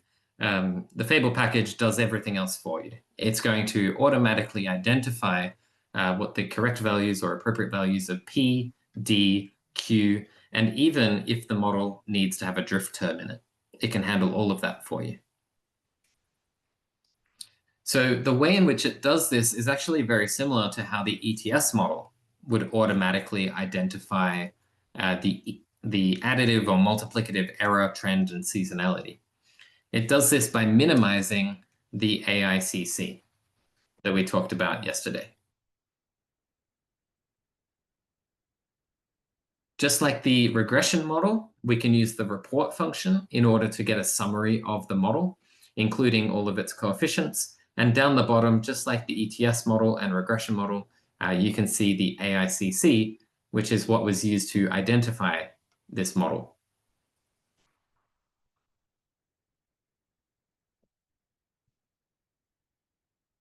Mathematically, we could write this out. So remember, the general formula for this was YT equals a constant plus phi1 YT minus 1, which is my AR1 bit, plus phi2, and so on, plus all the other AR bits, plus my error term, plus all of my moving average terms, all of my lags of the errors, is the full form of an ARMA model. How do we write the differences to this? Well, in this case, YT is actually going to be replaced with the difference of YT. So I will write up here, YT prime. Actually, I'll write this slightly differently. I'll write delta 1 is probably easier to think about.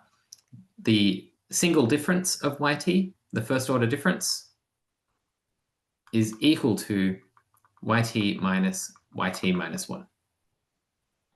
And in this case, I've done 2 of them. So I've got 2 differences. And that also applies to all of the AR bits. So where I've got YT minus 1, I also have 2 deltas here as well. And if I fill all of that out, expand them, rearrange it so that I have YT on its own, the forecast form equation for this would be 2 times YT minus 1 minus YT minus 2 plus my moving average bits. Now, it'd be a good exercise for you in your own time to try to expand out this equation. There are neater forms that makes it a little bit easier to calculate this.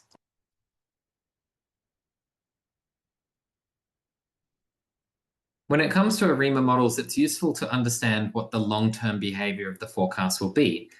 If I've chosen a constant and a difference, am I going to get a forecast that has trend? Will I get a forecast that has seasonality? Will my forecast be flat, like a naive model? So this table summarizes the long-term behavior of the forecasts.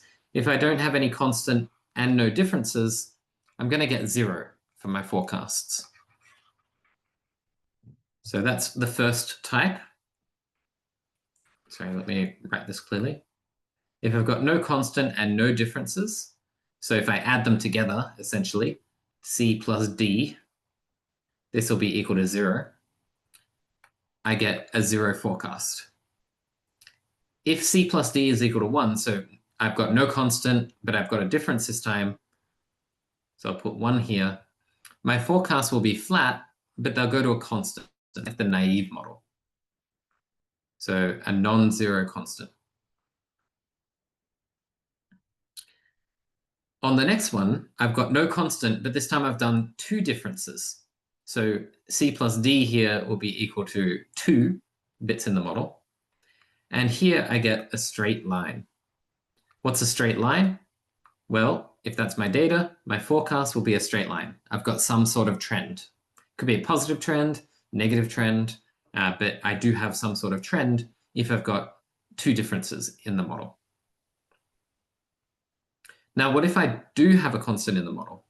So if I've got a constant but no difference, then I've got one thing, sorry, let me use the right color, one thing in the model. And just like before, when it went to a non-zero constant, this time it's going to go to a non-zero constant as well. In fact, a special non-zero constant, it's going to go to the mean of the data. When I've got no differences, this is almost equivalent to just having a regression model with an intercept in it, where that intercept is the mean of the data. Next, if I've got a constant and a difference, I've got 2 total bits in the model. And just like before, it went to a straight line. This will also produce a trend in my model. And this is equivalent to the random walk with drift model. So same sort of trend that you'd get there. Next, if I've got 3 terms in the model, so in this case, I've got a constant and 2 differences, I end up with what's known as a quadratic trend. And quadratic trends are a bad idea in general for forecasting. So we try to avoid having 3 total differences or constants combined. But understanding how many constants and differences you have in the model and what sort of forecast that you'll get as a result is useful in assessing if the model is reasonable for the data. Maybe you look at the past, see that it has a trend, and consequently you want to make sure your model also produces a trend, well, then you'll want either two differences, like this one, two differences and no constant, or a constant and a difference. They're the only ways that you can get a trend out of an ARIMA model.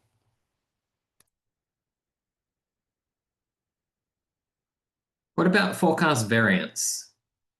So forecast variance we talked about before is being solved by a log transformation. I don't have some slides for this, but I'll show you. Let's switch over to R now, and I'll follow along with the example that Bahman was giving.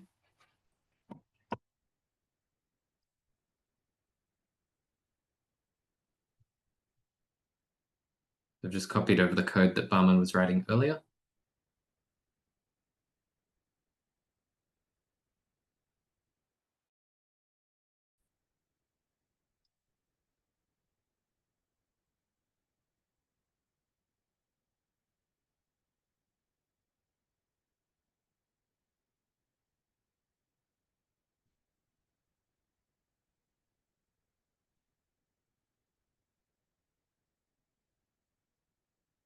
So Bahman was looking at the total amount of tourist holidays in Australia. Just give that some time to run.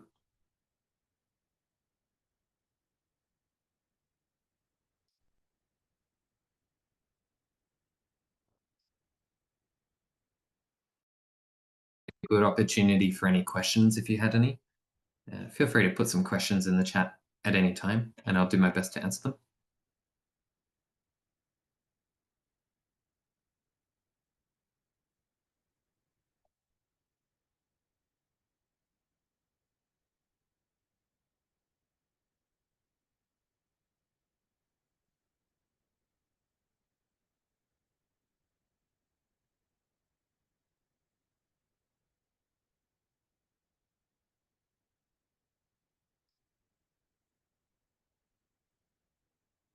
Okay, it looks like it's almost finished running the code that Bahman wrote.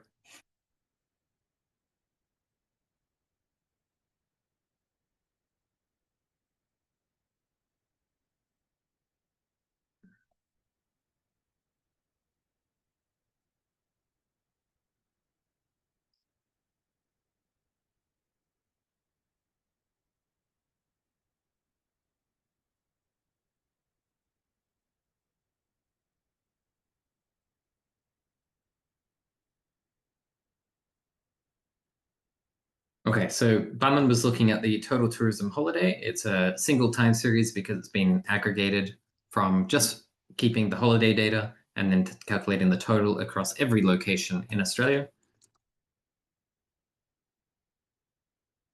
And the data for this one looked like so. In fact, I want a simpler one that doesn't have seasonality. We'll have to come back to this one. Let me think of a simpler example. Let's try global economy.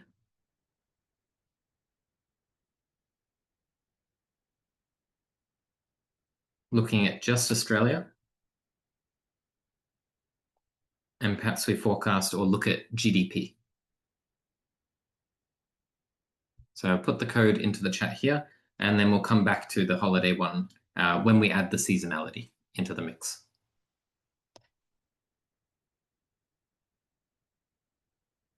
So the first thing that we need to consider is if this data is constant variance or not.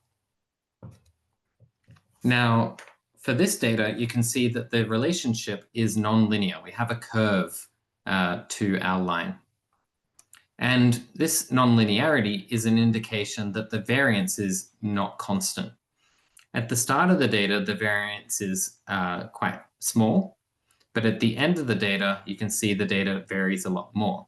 The rise of a run is much bigger than at the start. So the variability, the changes in each observation is much larger. So just like we saw earlier on day 2, we can fix this changing variance problem using some sort of transformation. You could use a Box-Cox transformation and find the right lambda value. I'm just going to do a log transformation. It appears to do quite well because now the variance at the start is similar to the middle and the end. So I've got a fairly linear relationship through the entire data set. So on my checklist for stationary time series, it must have constant variance, which requires you to transform the time series log or box-cox. And then step 2, it needs to have a constant mean. No trend, meaning if trended, we need to difference the data. So clearly this data set is non-stationary because we've got a trend in the data. And if I applied a second step, let me organize this a bit to be within the steps. So step 1 was to transform the data to make it constant variance. Step 2 is to difference the data set to make it a constant mean. If I instead plot the difference of the log, I've got to do both of them now, difference of the log of GDP, this is what we get. And now you can see that the data is roughly centered around a constant mean. There's this period of values which is a little bit higher on average, like there's nothing down here. But after that, it's fairly flat. Maybe a slightly better transformation rather than just a log transformation would do a bit better. But this on its own is perfectly fine for an ARIMA model.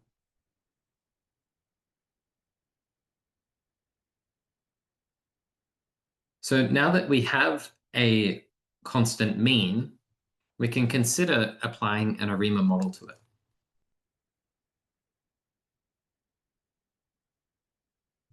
So let's take that code again. And this time we're going to model the data using an ARIMA model. Now, when it comes to writing out the prediction, the response variable on the left-hand side of the formula, we just need to write the box-cox or the log. It's going to automatically find the differences for us, but it's still useful to understand how that works because sometimes you'll want to change the model to use a difference forcefully. You can see this time, if I've just done log of GDP and let it automatically find the model, it has correctly identified that you only need one difference, or that we do need a difference. And also notice that it's included a constant in the model. We have a drift term. So because, remember our long-term forecast, C is not equal to 0 and D is equal to 1, the total of these is 2, so we have a trend from our forecasts. That's what the theory tells us. Is that actually the case? Let's save this as my fit for the ARIMA model. If I forecast this, let's say 10 years ahead, and plot this against the original data, sure enough, our resulting forecasts have a trend. And more than that, the width of the forecast, you can see we have this drop at the end. They're allowing it to be a bit flat or perhaps even decreasing for a little bit. So the slight drop here is largely a result of the moving average, the autoregressive part of the model. So we've got a slight curve from our log transformation. This is quite a good forecast.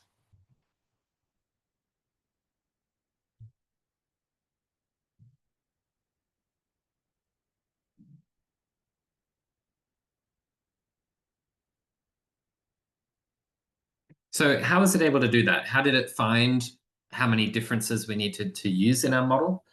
And then how did it find the AR and MA parts of the model as well? So there's two main steps in this process. It's an algorithm that was produced by Rob Heinemann and a collaborator in 2008. And the first step is to find the number of differences. And it does this with a hypothesis test for a unit root. So there's plenty of unit root tests that exist that you could use. The default that will be done using the ARIMA function is the KPSS test. So if the KPSS test identifies that the data contains a unit root, then it will do a difference. and then it will repeat the test. So it has this repeated testing process to repeatedly difference the data until we have stationarity.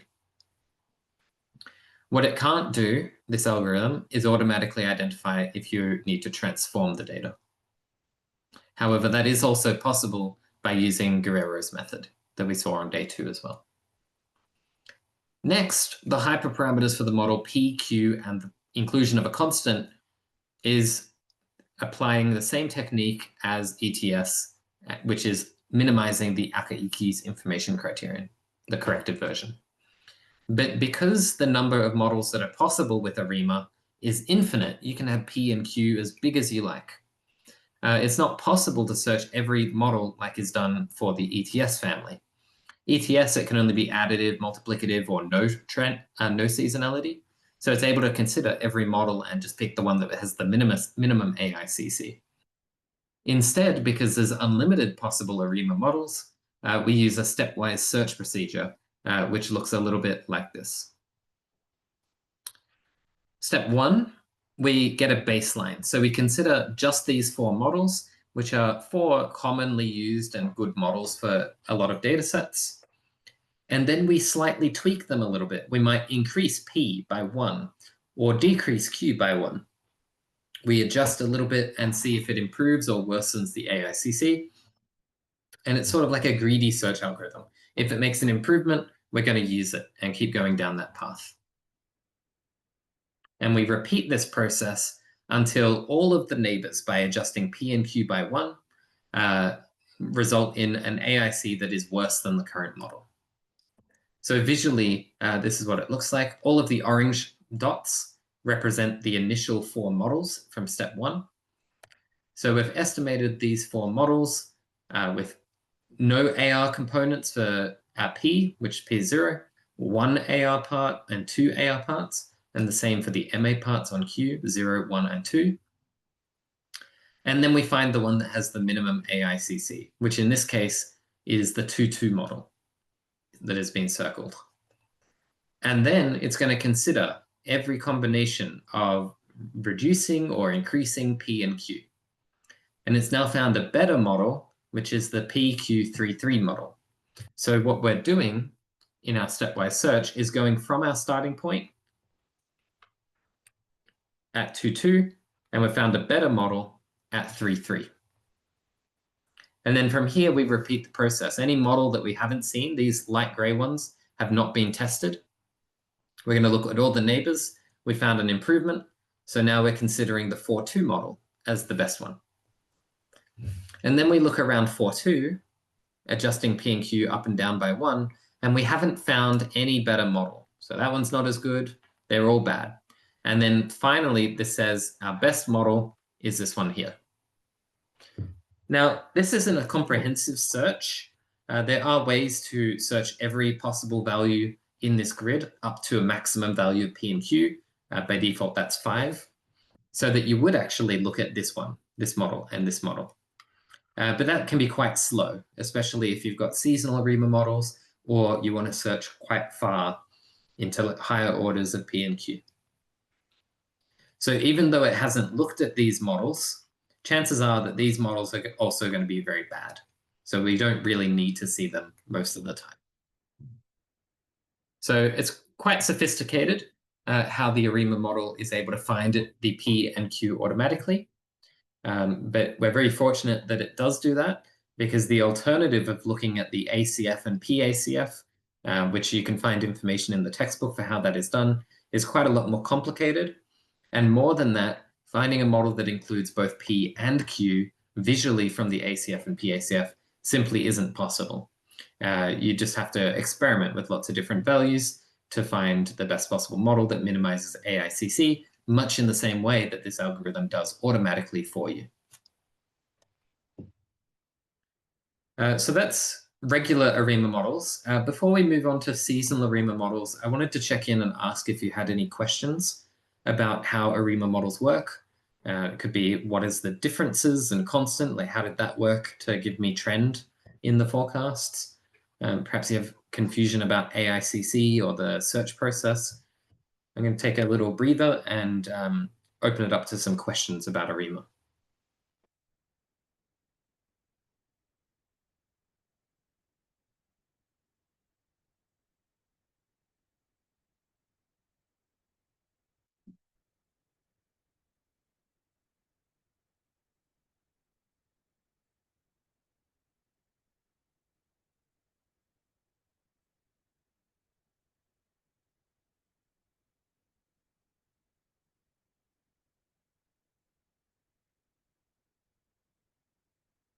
Okay, doesn't seem to be any questions, so I'm going to continue on. If you do have, oh, there is one question that just came through. Last diagram with the buttons is appreciated. It's really clear. Thank you very much. Appreciate a repeat of it. So let's go through it again. It's a nice algorithm, but it essentially takes step by step to work towards a better solution. So we start with at least one point in this grid of values. Each one of these circles are a possible ARIMA model. If I consider this model here, this would be equivalent to an ARMA. P will be equal to 1. So P equals to 1. And then Q is equal to 4. See how the grid identifies that? So that is an ARIMA 1-4 model, is how we read that off. And we haven't yet looked at it. We started with 2-2. And we also looked at 0, 0, 0, 1, and 1, 0. And we found that the best model was the 2-2 model.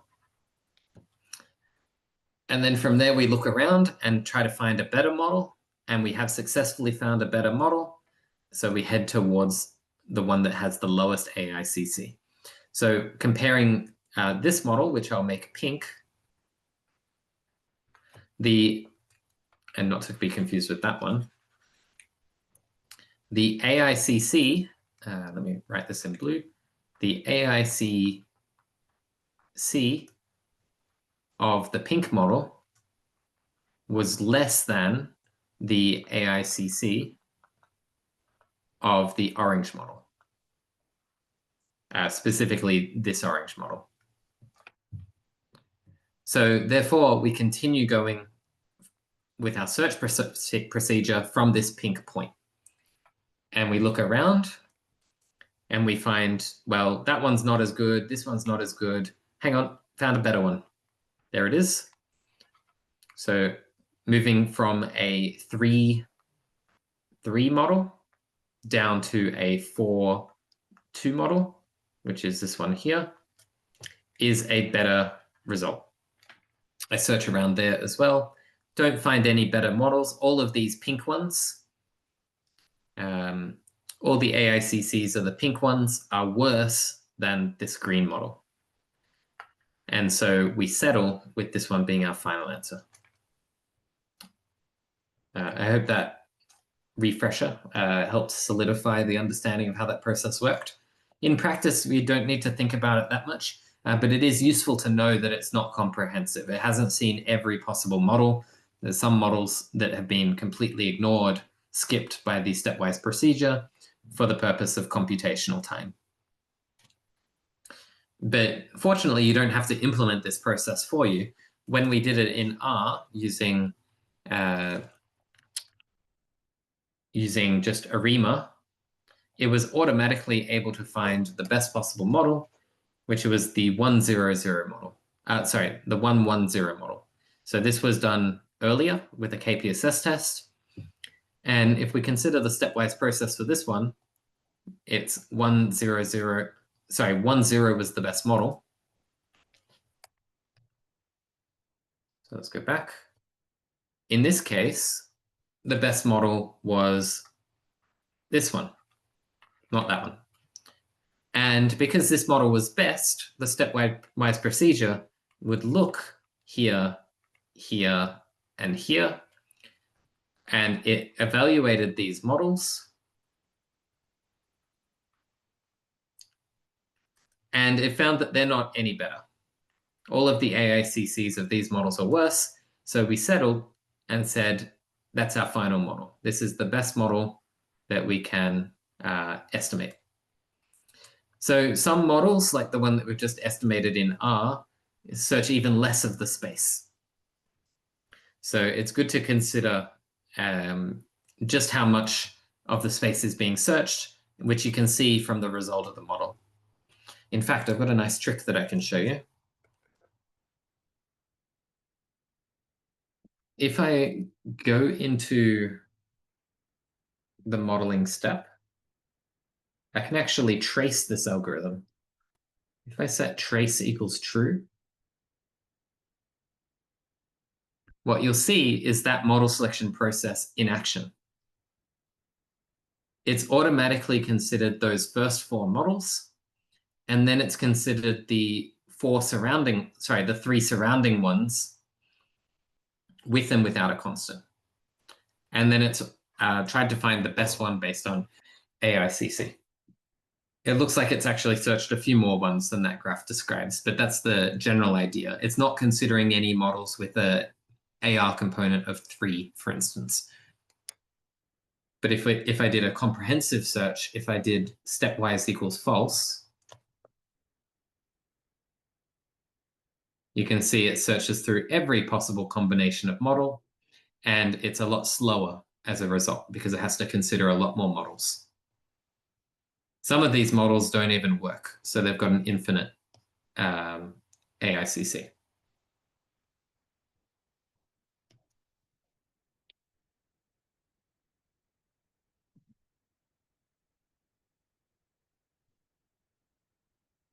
Okay, moving on to seasonal ARIMA models.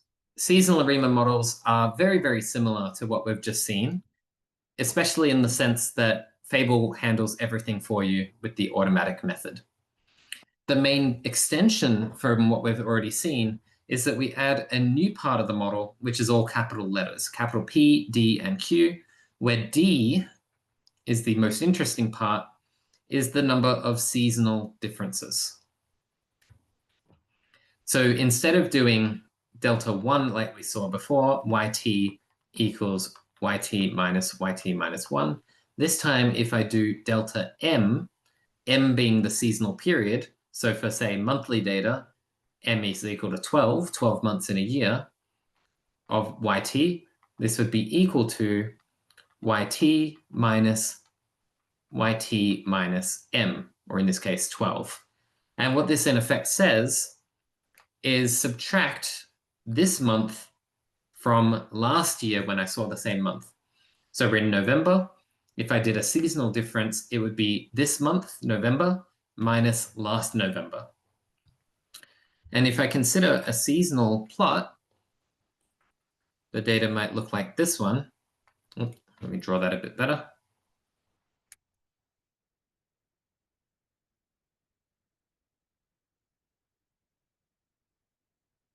If I take this value, which is say November, and I minus the previous one, that's going to be roughly equal to 0. So the value here, when I calculate that difference, will be equal to 0. If I take this value and subtract its corresponding quarter or month, then the value for that is also roughly the same. So that would be 0. And in fact, if I repeat the process through all of it, my resulting forecast, my resulting data after doing a seasonal difference to remove seasonality will be completely flat. So we're able to convert a non-stationary time series, because it has seasonality, into a stationary time series by again doing a difference, except this time it is a seasonal difference. We do a lag of 12 for monthly data. For quarterly data, it would be a lag of 4. We want to subtract 4 quarters, or in other words, 1 year, in order to cancel out the seasonal pattern. What's also interesting is if I had both seasonality and trend. Let's draw that. What if I had seasonality and trend? Well, then, if I did a seasonal difference, I would take this month, and the corresponding month from earlier is this one. And you can see that there's this vertical value, this difference. So the resulting position will be somewhere up here.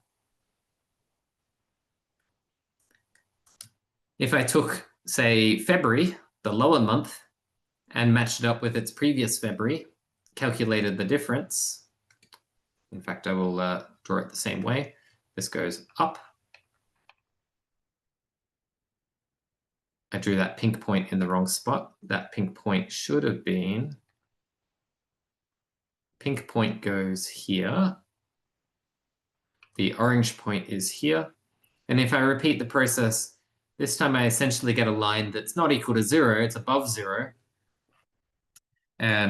But calculating a difference, a seasonal difference, capital D, has made it stationary. It has removed both trend and seasonality. So if you've got additive trend,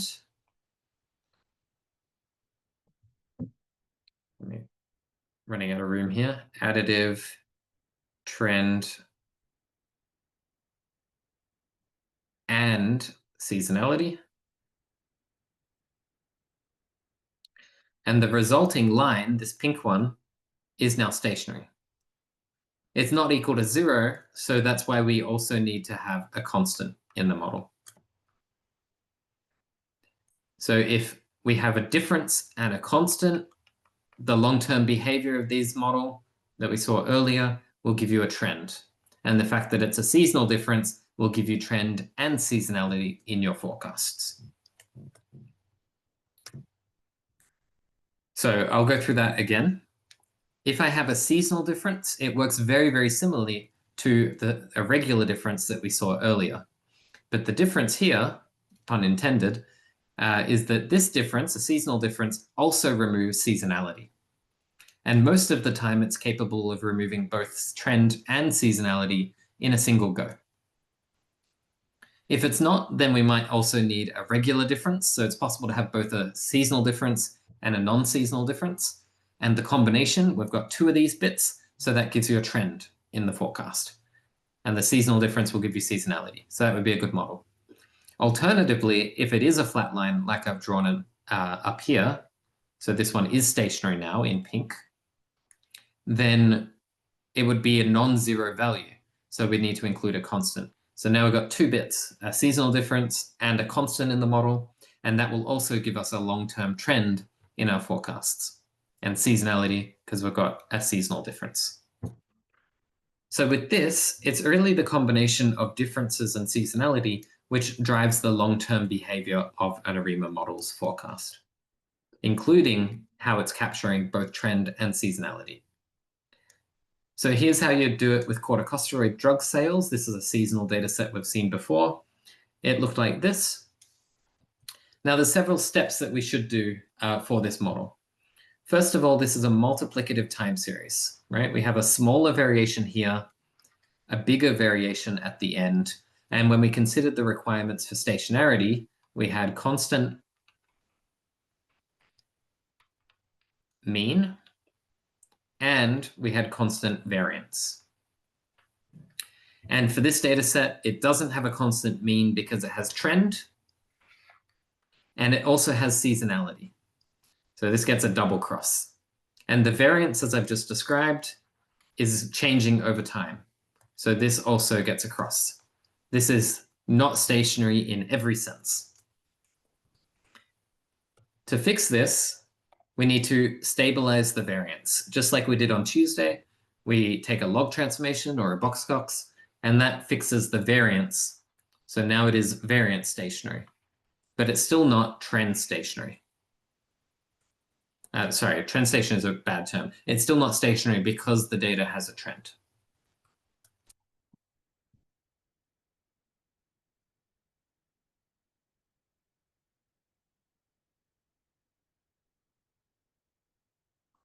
In order to make it stationary, we can take a seasonal difference because we prefer to do seasonal differences first. That could remove the trend at the same time. And this has very clearly removed the seasonality, but has it removed the trend? Well, if we draw a center line through this, maybe we have a period, maybe we have a period of values that are below 0. So you could argue that this is not stationary and would need an additional difference.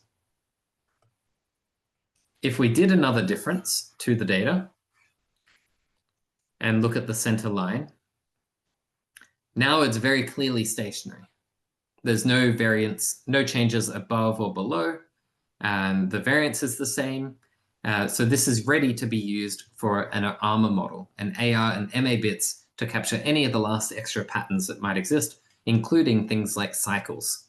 In this case, the data doesn't have cycles, but if it was cyclical, the cycles would still be present in this data. There's a question that has just been asked about why are we doing this? Why do we remove the trend and the seasonality? And that's because the armor part of the model, which is doing the special bits of the ARIMA model for handling cyclical patterns, requires stationarity. So the data must be stationary in order to use an AR or an MA part of the model. And we do that using I. So these differences, difference of lag 12 is D equals 1. Difference of lag 1 is lowercase d equals 1. So this is my non-seasonal difference. This is my seasonal difference. And by doing these differences, I get a stationary time series. It's a sort of prerequisite, a first step that we must do before trying to identify an AR and an MA part of the model that can improve the forecasts. So the AR and MA parts handle the small changes, and the AR part can add cycles to the forecasts. But the big bits of the forecast in the long-term behavior is being driven by the differences. And by removing the trend and seasonality with a difference, when we come to forecasting, we're going to undo that. And we're going to add back in the trend and the seasonality by anti-differentiating it. It's a very good question. Thank you for asking that. Okay, so here we can take that transformation. Notice that the model has also identified that we need a regular and a seasonal difference, just like we saw in the plots. And that automatic stepwise process has spotted that we need an AR2. We don't need any MA components. And this time it's also chosen a seasonal MA component and no seasonal AR components. So you can read off the coefficients that have been chosen here. It has phi1 equal to negative 0.85,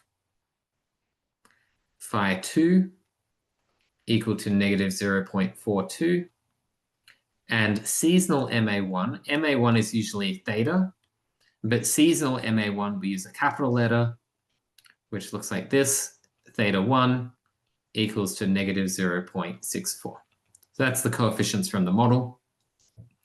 And we could even write this out if you like. Might be a little complicated though, so I think it's not worth our time. But if you are interested in the mathematics behind this, especially the seasonal model, we can look at the textbook. I can send you a link. So the forecast from this, because we've got both a seasonal difference and a non-seasonal difference, that's 2 total terms in the model for the long-term behavior. And the long-term forecasts will follow a straight line. Pretty flat in this case. Most interestingly, because we've got a seasonal difference, we are getting a seasonal pattern showing up in our forecasts. And that's from when we anti-differentiated it. We add back in the seasonality. What this slide shows is how to disable the stepwise process. I've already shown you that. And the other 2 bits here just makes it work even harder to consider more models. And in this case, it has been able to find a slightly more complicated model. And you can see the AICC of this model, minus 487, remember that number, minus 487, is slightly better than the model that was chosen using that fancy stepwise process. But it had to work a lot harder to find it, and that might not be worth the computational cost, especially if you're forecasting many models. So let's see how to do this in R. I want to show you this on the tourism holiday data set that Bahman was showing earlier. So here's our data set. This appears to me to be multiplicative. We've got high variance here, lower variance when the values are smaller, higher variance at the top. So we need to do a log transformation or a box-cox. Either will work. I just want to confirm that by checking what model was chosen by the ETS model. The automatic one, ideally. I'll just write that again rather than try to find the code.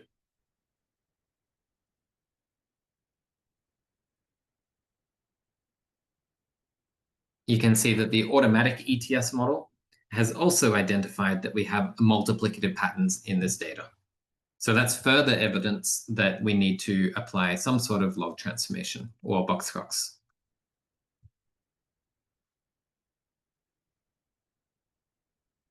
And applying a log transformation, you can see now the variance for the lower values is about the same as the variance for the higher values. They're roughly the same size now.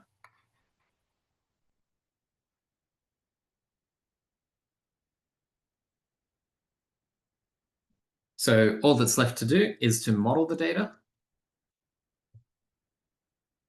Model with ARIMA of, importantly, log of trips. You need to include the transformation here because ARIMA is an additive model.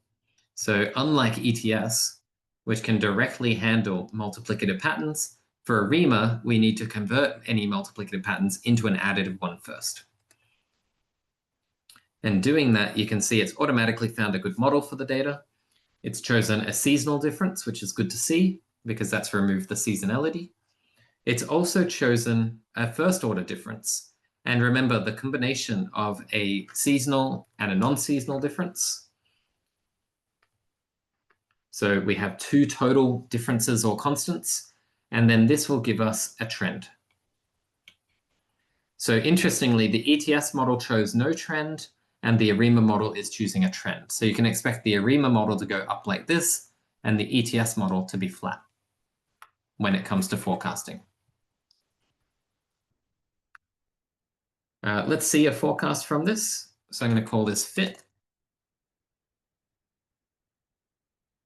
Forecast a couple of years ahead.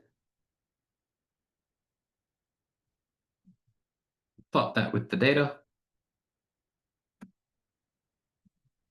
Sure enough, we can see an increasing trend and the seasonal pattern looks great.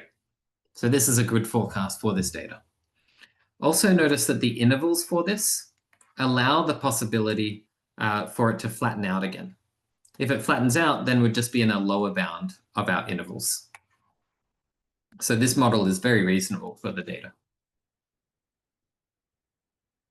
Because I said the ETS model should have no trend based on what the model says, let's compare that. So compare that with an ETS just directly on trips. You can see in blue is the ETS model, which is producing the flat forecast, whereas ARIMA in red is capturing that trend like we expected. So that begs the question, which model is better? How do I choose between ARIMA and ETS? Will it be a flat forecast? Will it be a trended forecast? Well, for that, Bahman will introduce that tomorrow as a way of testing and summarizing which model is more accurate. But there is one strategy that would be really useful to know if you're unsure, even after evaluating accuracy, which one's better. And that method is ensembling. So just very quickly to finish up, if you wanted to get the best of both worlds, if you wanted to combine the accuracy of several models together, usually that results in an even better forecast. In fact, I produced forecasts for the government, the Australian government, of COVID-19 cases, along with flu and RSV and all sorts. And the way in which we combine models is using an ensemble in Fable. We have a team that several teams that each contribute their forecast, and it's hard to choose which one's going to be more accurate. So we end up combining them all using this method. The basic idea is that once we have a model, so in this case, we've chose 3 models, we can mutate, remember mutate from day 1, we can mathematically add and divide these models to average them out. So we take our ETS model and our ARIMA model, and in this case, a seasonal naive model, and we take the average of them by dividing by 3. So let's see that in action. What we could do is give these names. Let me give these names so we can use it later. ARIMA ETS. We can still forecast with that. But if before we forecast it, see how I've got 2 columns, ARIMA and ETS, I could create a new column from these and say this is my ensemble, which is going to be ARIMA plus ETS divided by 2. And this gives you a combination model, which is a more general class of ensembles. So we're literally taking a forecast from the ARIMA model and a forecast from the ETS model. And even though they're different, we're going to average them together. So this is my fit ensemble. And when I forecast from this model,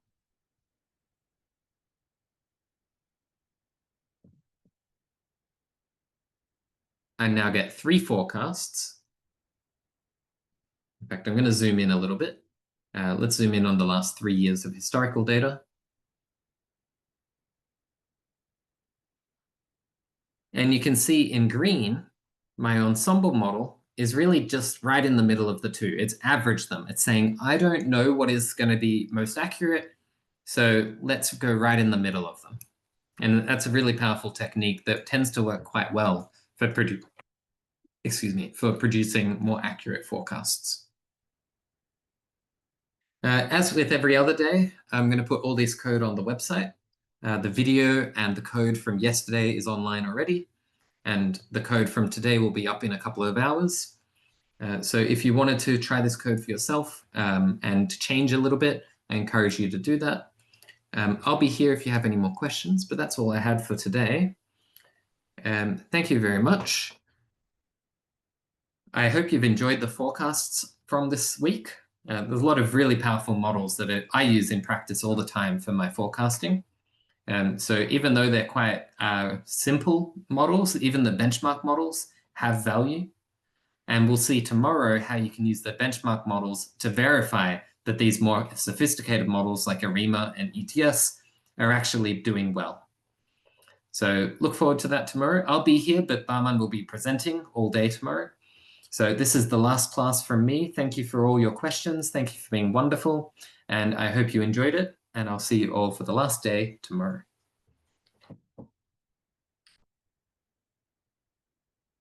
Of course, if you've got any questions, I'll still be here for a little bit longer, and I'd be happy to answer them. Thank you very much. I hope you enjoyed it.